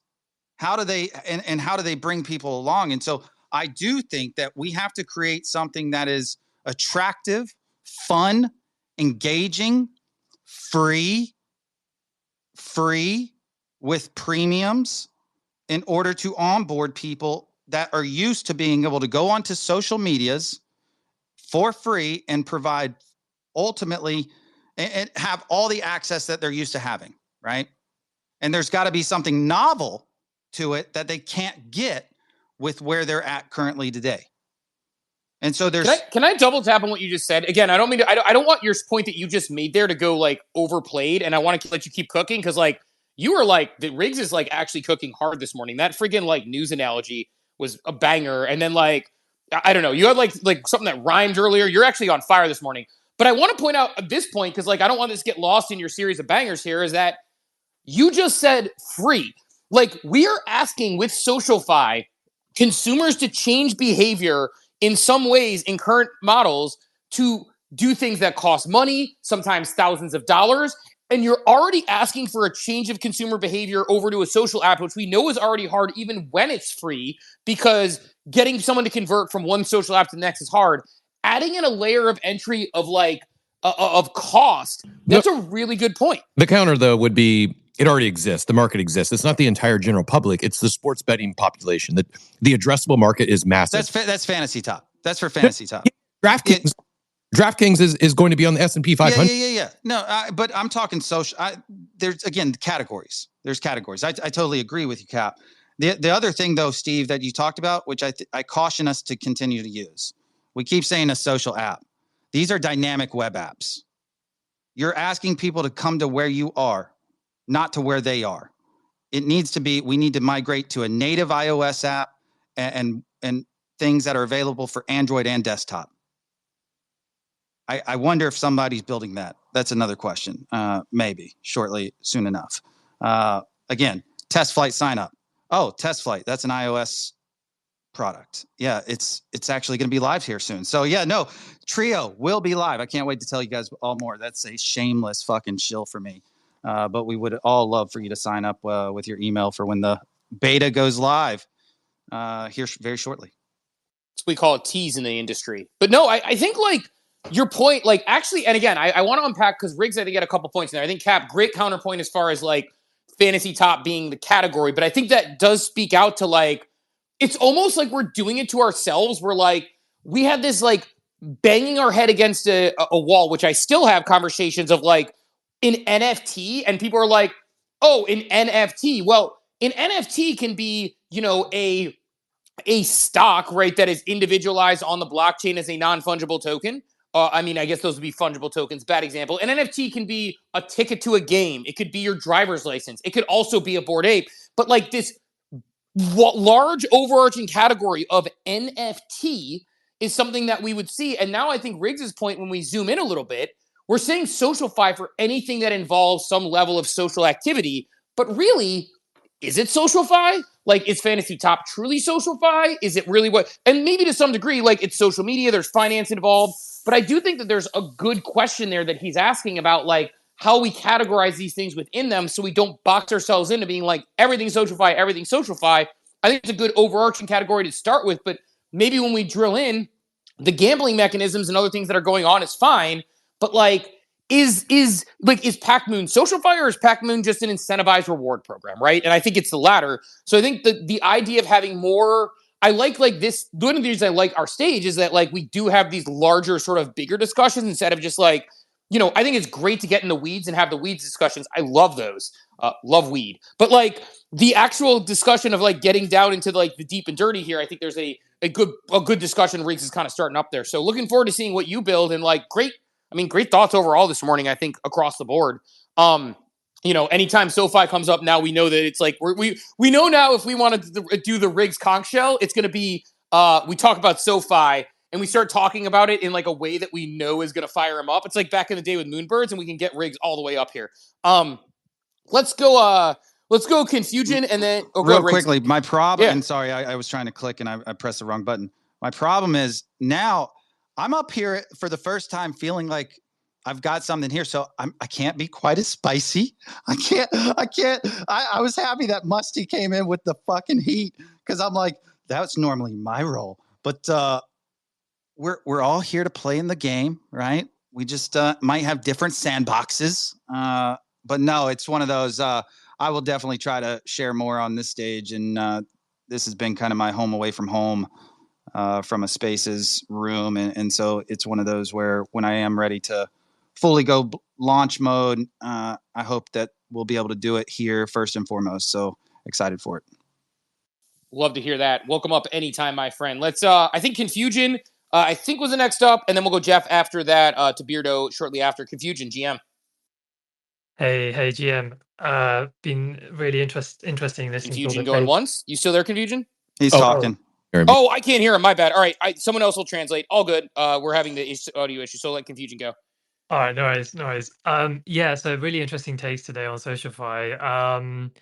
I was just going to disagree a bit with Riggs, actually, because I think with a lot of these apps, especially in crypto, I think you do need to target them to degens and crypto native people first, and then as they kind of agree get with that. bigger, yeah, oh, fair, and then yeah, as they kind of get bigger, then you kind of branch out. Like for example, with Fancy Top, if it lasts, I'm not sure if it will, but if it lasts, then business development people could reach out to bigger, like more mainstream accounts, like YouTubers or whatever, and try and get them involved as well. But yeah, I also was going to say I agree with Musty that a lot of these apps like Fancy Top have like these hype cycles. I mean, I've been playing since the start, but I've kind of been de-risking a bit as well.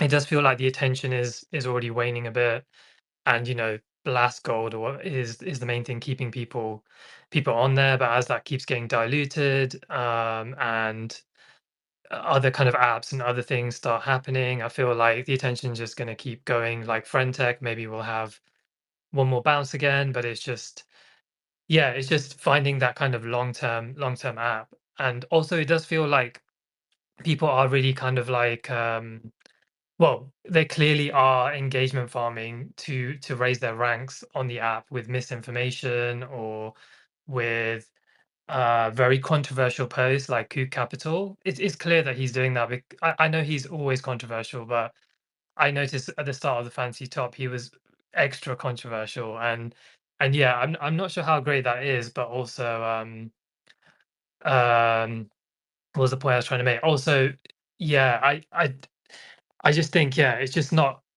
when it's encouraging things like this. I mean, I think it is a fun app, but I just don't think if an app's kind of encouraging things like this, it's just not gonna long term be that great. Heroes will get tired.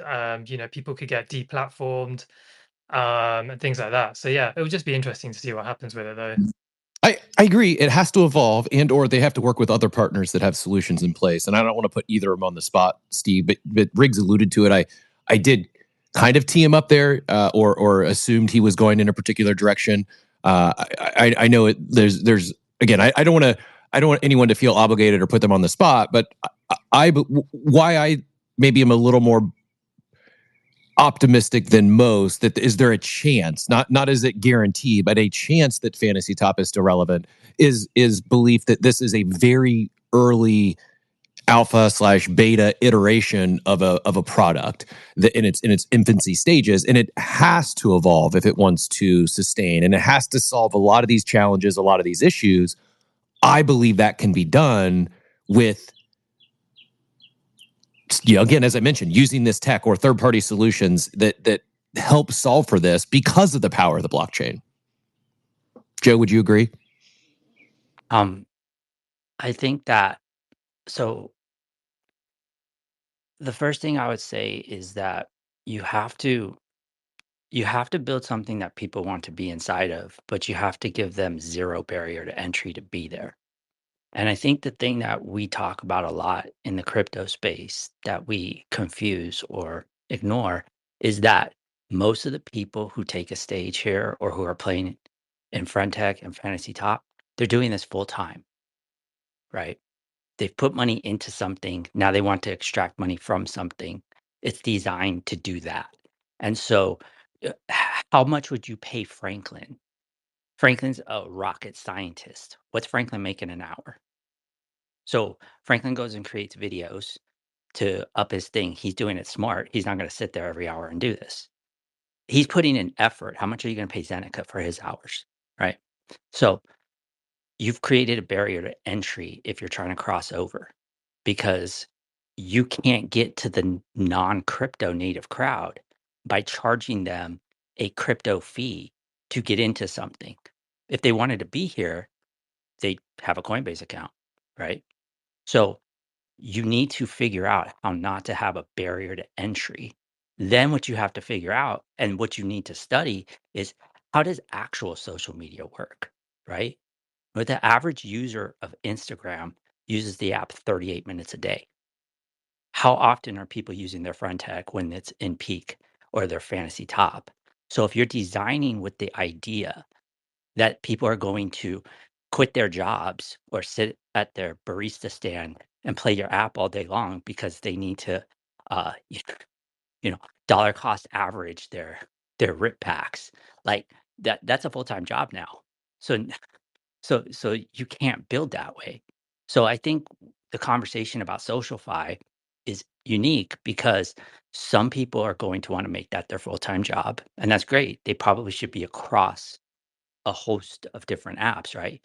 You don't go to Instagram for the same reason that you go to TikTok. You don't go to TikTok for the same reason you go to YouTube.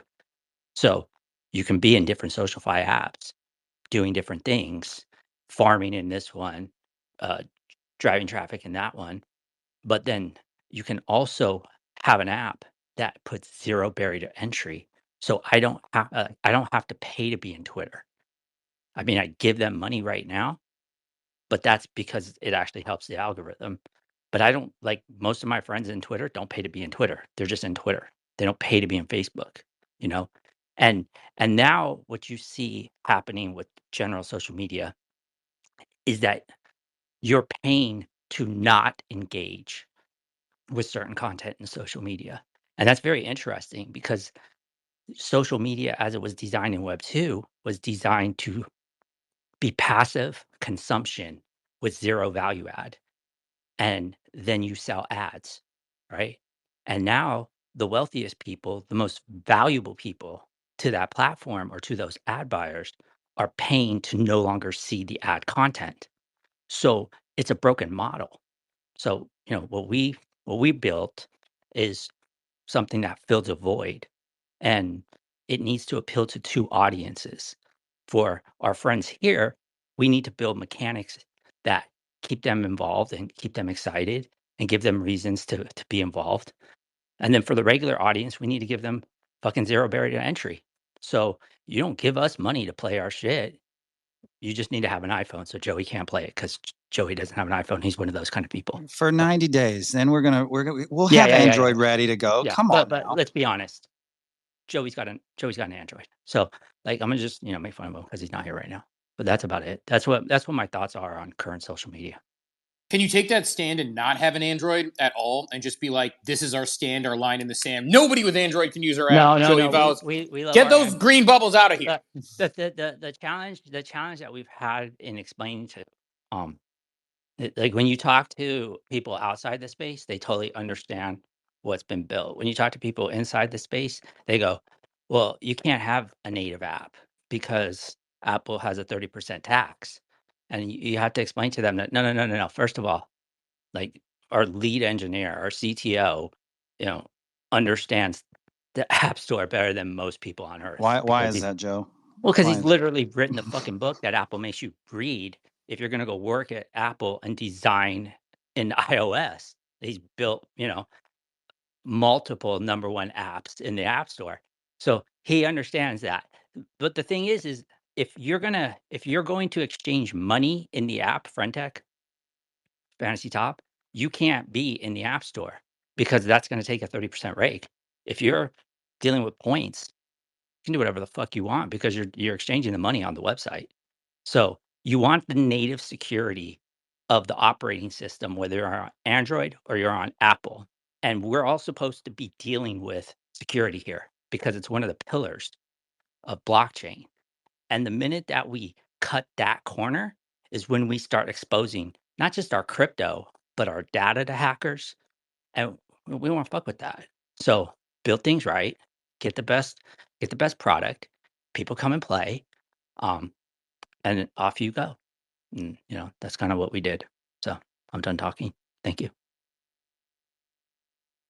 Love it. Let's go to Beardo, not to be confused with Birdo of Mario 2 fame. Beardo, GM. Yeah, GM. Hope you're all doing well. It's been a little while, so hopefully I have a few things written down there. But I had originally hopped up to talk about the pumped up fun stuff, but we've been talking about Fantasy Top for a little while, so I'll chat about that a bit. So I mean, I'm not super familiar with Fantasy Top, to be honest, but I have been doing some of the like coin farming stuff there recently just to try it out. And you had mentioned like using AI there for kind of detecting like good content over bad content. And I'm kind of curious, maybe a better way to use the AI would be kind of switching it around. LimeWire has kind of an interesting feature in there. They're doing like a coin farming thing. They have like a AI post generator. It kind of sucks, especially considering they're promoting themselves as like an AI blockchain thing. I made fun of them a bit on that, but anyways, I think that you could use AI to help people make better content, or like point out the faults in what they're creating and actually target it that way. Yeah, I mean, there's definitely different models you could look at, but I mean, one big thing with SocialFi has always been like selling stuff, right? You can get people using products and saying how great it is and pointing at features that you might not know about. So I mean, I could see a model where people are kind of trained on how to make better content, and then they can apply to, say, promote certain brands or products, things like that.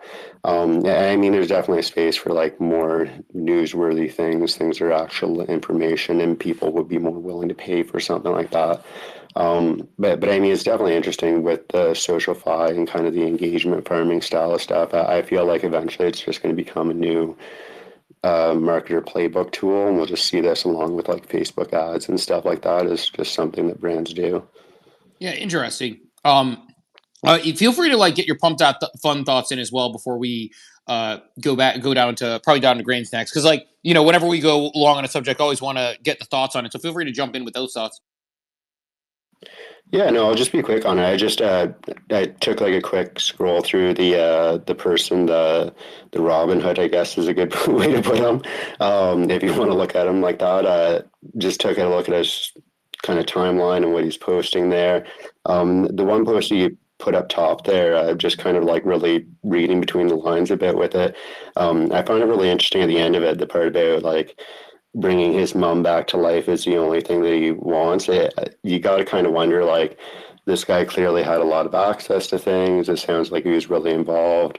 Was there something with the company where maybe, this was something that was known that she was in not good health and maybe he had to put a lot of time in the company or something? I don't really know, but I wonder if this is going to become something really messy. But anyways, it's just interesting because he seems kind of out there, and you never know. It's Friday. Crazy things can happen. Yeah, definitely. Like something like a lot. There's a lot to look into there for sure, as far as like the past goes. And again, just goes down to like how you vet and keep employees. Let's go Grains, Musty, and then Joe in that order. Back to Joe after that. So Grains, GM. Hey, GM guys. Yeah, just on the whole sort of app thing and SocialFi. So I run a company called Fan Circles. I don't know, you might have seen there was an AIP in with ApeCoin that failed. But I run about 70 plus different native apps for music artists and celebrities and people with fandom.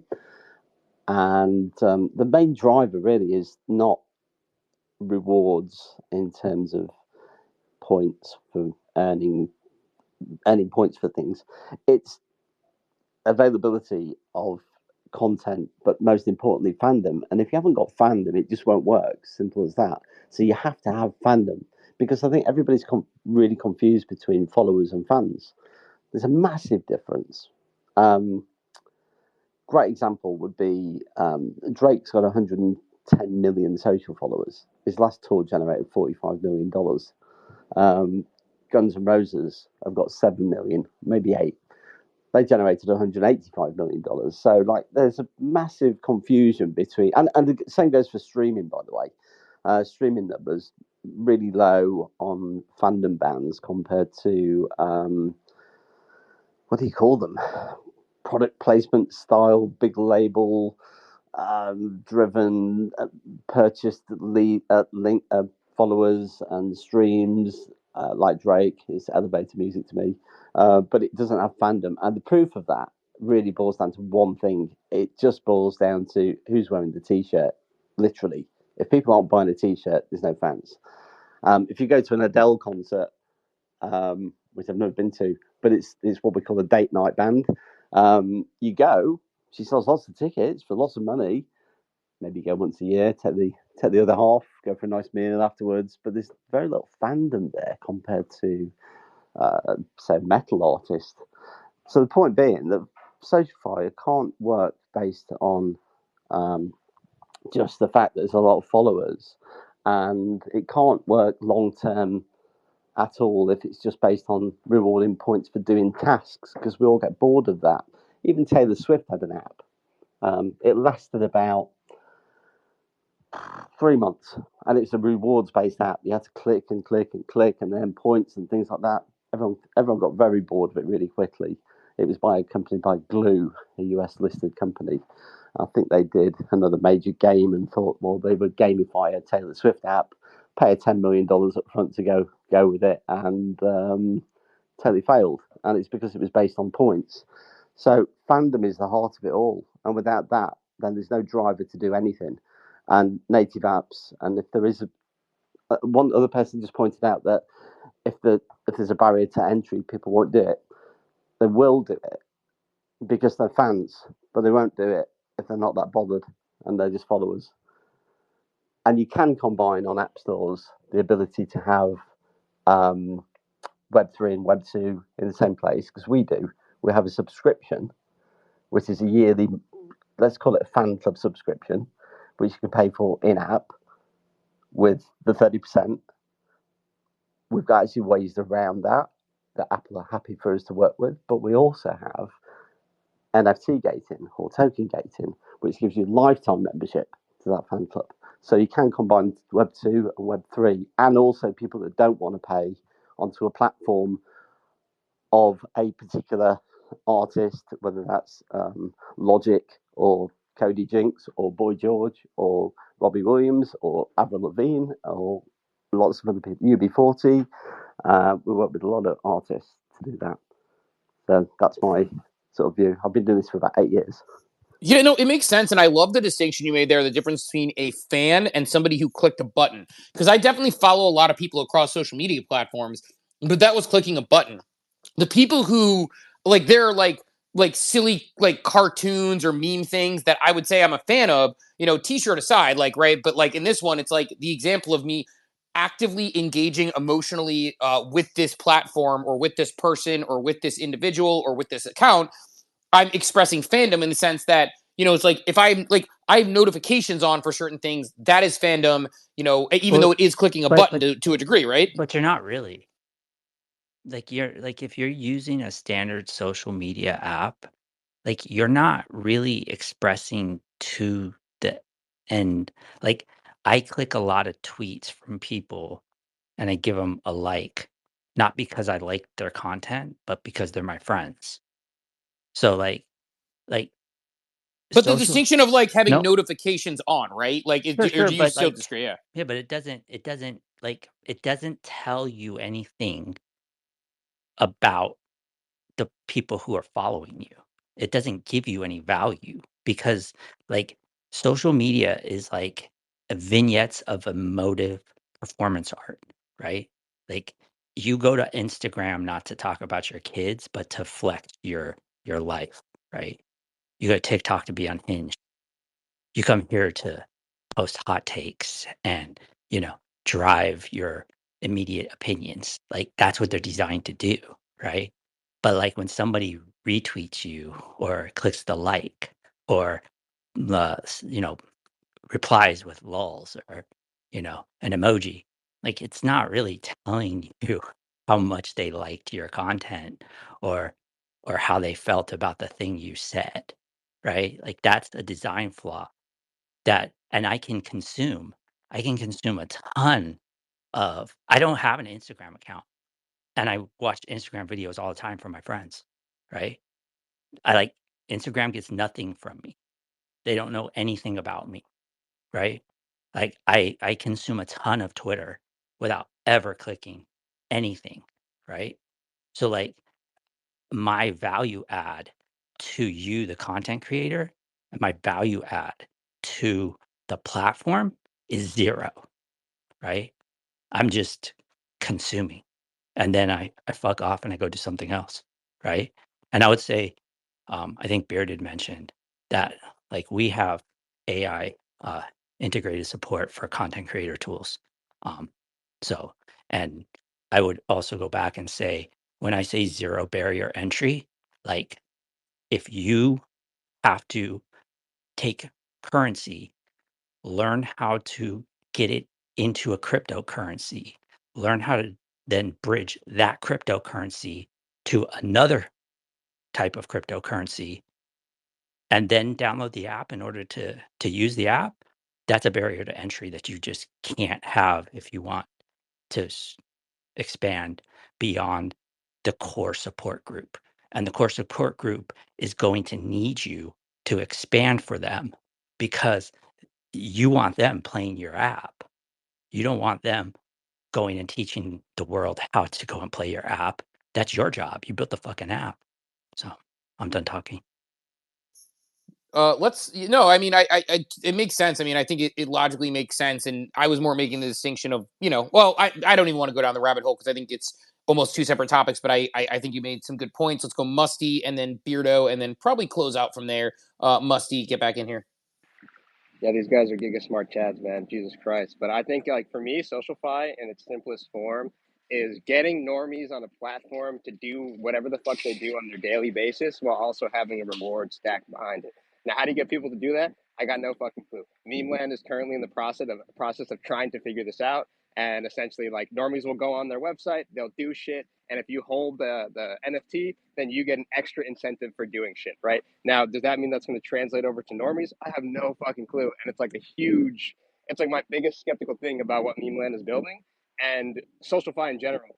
I don't think you can get normies here, man. Like, I guess you can, but to me, I think the easiest way to get normies here is tell them to go buy fucking Pepe and that shit 5x's. Like, everything else to me, I feel like, I don't want to say it's a waste of time because somebody has to do it. What do you mean by normies here? To SocialFi, to what, to crypto, to Web3, like anything. Like Joe was saying, having people buy a cryptocurrency and download an app like MetaMask that's janky as fuck and explaining to them. I actually had this happen recently and explaining to them that they own their own wallet. And if you ever lose these 12 string of things ever, you can have $100 grand and nobody can save you. Like, people don't want to hear that shit, man. But I think those are real quick. I think those are different conversations, though. It's like using crypto and NFTs will happen, but it will happen in a way that, to your point, won't require a tech or getting people on the internet was tough at first because it was expensive and cell phones were expensive and then the tech. You got to get people off there. You got to get people off of one platform. Let's just say Instagram or Twitter. You got to get people to get off doing one thing that they're already doing, to go start on something that's brand new, fresh, to go build their brand or following or whatever it is all over again. Then understand that, oh, by the way, while you're doing this, you're getting like X incentive, whatever it is. But you need to go figure out this little wallet thing. Like, maybe it'll be custodial. I don't know. Whatever. I'm just saying a bunch of shit. But I just think SocialFi is an extremely hard thing to tackle. Whoever figures it out in like the most optimal way will make $1 gajillion. But I think we're far away from actually figuring this out. Yeah, I would agree. I would say that to your point, a couple things. Number one of the things we talked about, which I've said before, which again, this isn't the tweet that does numbers because it doesn't speak well to people's bags, but when I was talking about Blast, one of the things that I find makes me nervous about Blast is the incentive structures right now, the lottery, the loyalty system is more valuable to people than the products themselves. And you can look at examples of, every single thing that wins the lottery that suddenly gets dumped, things going way above market values so that people can play the lottery, people playing both sides of it. Like when the incentive farming structure outweighs the products, it incentivizes short-term building and high volatility. And your point of like the actual like thing in a rewards program, like Delta's rewards program works for me because I need to fly. I prefer to fly them, and I'm doing this anyway, and I just get a boost on top of it. So, of course, then I realize, hey, if I get the credit card, I get an extra boost if I'm extra loyal here. Cool. But the product they're delivering to me is that I'm going to be a consensus in a week, not like, or a week in a couple of days. It's not that they're delivering me miles because of it. Now, the miles are great. That's going to get me money off my trip to, go to Lisbon for 8Fest. But, like, as far as, like, the actual product they're delivering, the services, they're not about the loyalty program. So I agree with that. Also agree with the tech entry to your point. Like, I don't think people are coming here as in our Ethereum, PFP NFTs anytime soon, if ever. I think we are going to them in the sense that, again, like we talked about at the top, like not sexy things to talk about in the space, but like, the Senate voting against a bill that doesn't let banks be custodians of digital assets like Bitcoin.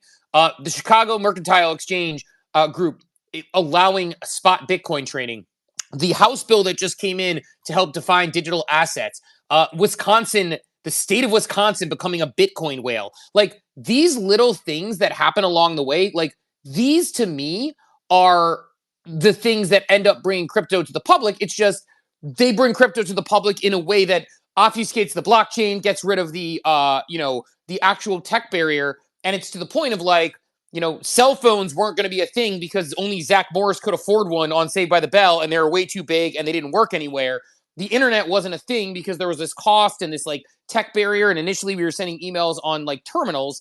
Like the technology moves in that direction. Like, and again, I can say like I'm working with companies that are hiding the blockchain, redefining what things are called and moving it along. Like that is the way. There's a reason why, and I know they ended up pulling it for various reasons that are some in and some out of the control of the crypto world. But like when Starbucks Odyssey called things stamps and called it journeys and called burning sort of blend and roast, that was by design, in a lot of ways, right? Because it does show that like they weren't using the terms NFTs, Web3. Nike, when they released .swoosh, the words Web3, blockchain, and NFT weren't written anywhere in the program. So to me, it's like anything else. Like, just to go to the Outer Lumen example, like nobody cares what email protocol we're using when we're sending an email. We care that when I send an email, it shows up. So I think like the points you made about the barrier to entry is correct. And I think the incentive structures are really important to talk about because I think a lot of times, like, and granted, like when you're getting a product tested early on, things like referrals and other incentive structures are important to get users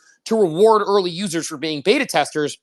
But if you make them so high that the product itself isn't shining through, like that's where I think you get a perverse incentive structure. And I think you're right about that. Let's hit Beardo Grains and we'll go back up to Joe and then close from there. Beardo, get in here.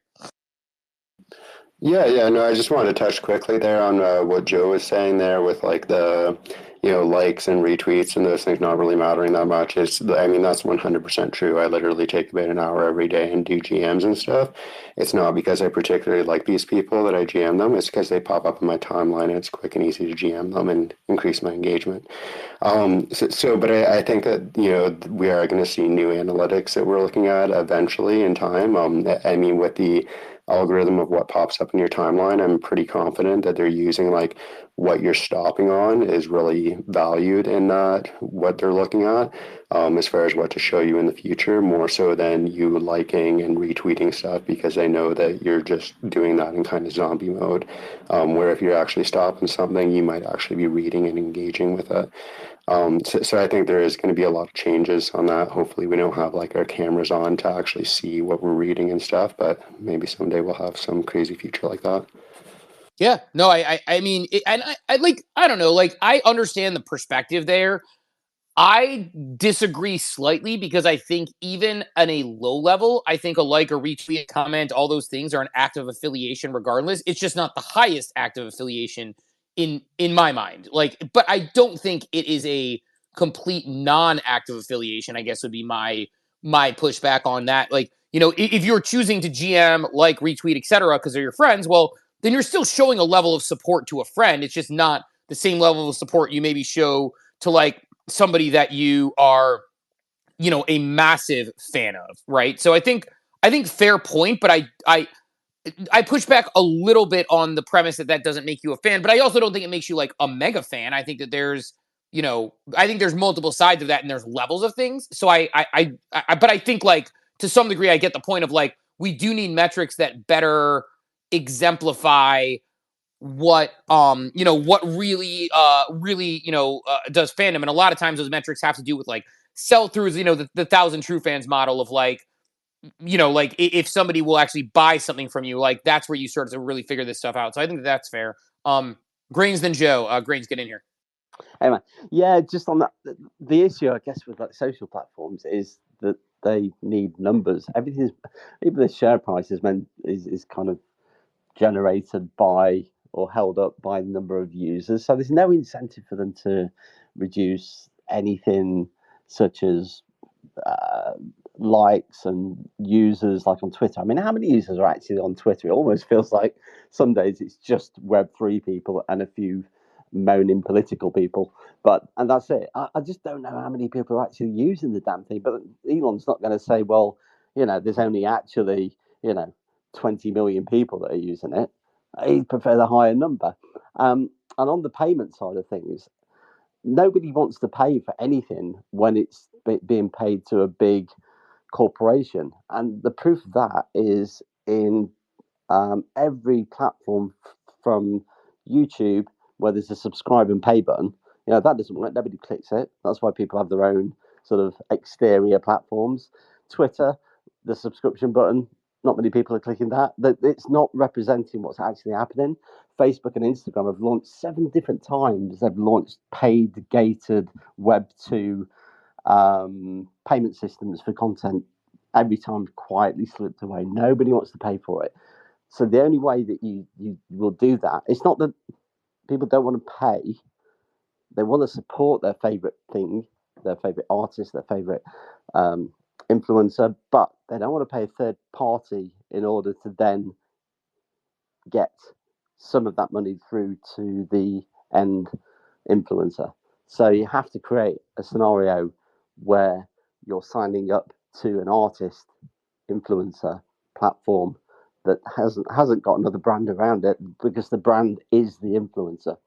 That's what works, and I know that works. We've got 3 million people across 70 plus apps, and it only works because we're not fan circles with a load of different pages within there for different artists. It's because you download the Cody Jinks app or the UB40 app, because it's all about them. That's the only thing that works. I've tested this and tried this for 10 years of my life. That's my take on it. No, I appreciate the take. Fair point. And again, coming from an area of expertise that like I'm not necessarily as familiar in. So definitely appreciate the point of view there. Let's go, Joe, and then we will probably close this sucker down a little past the 10 o'clock hour. Joe, get back in here. Yeah, so it wasn't my opinion. It's legitimately what they discuss in social media companies is how do we actually quantify what a thumbs up means, right? Because it doesn't mean anything. And you can't quantify that. And you can't actually get a metric for how many people liked it but didn't like it, or how many people read it but just skipped over pushing the button. So, like, until you figure that out. And the other thing is, I don't like the term socialfy. Like, every social media platform has a way for a person creating stuff to get paid, right? So if you're really good on YouTube, even if you're not getting super chats and members to your channel, you're still going to get paid well by YouTube for the ads.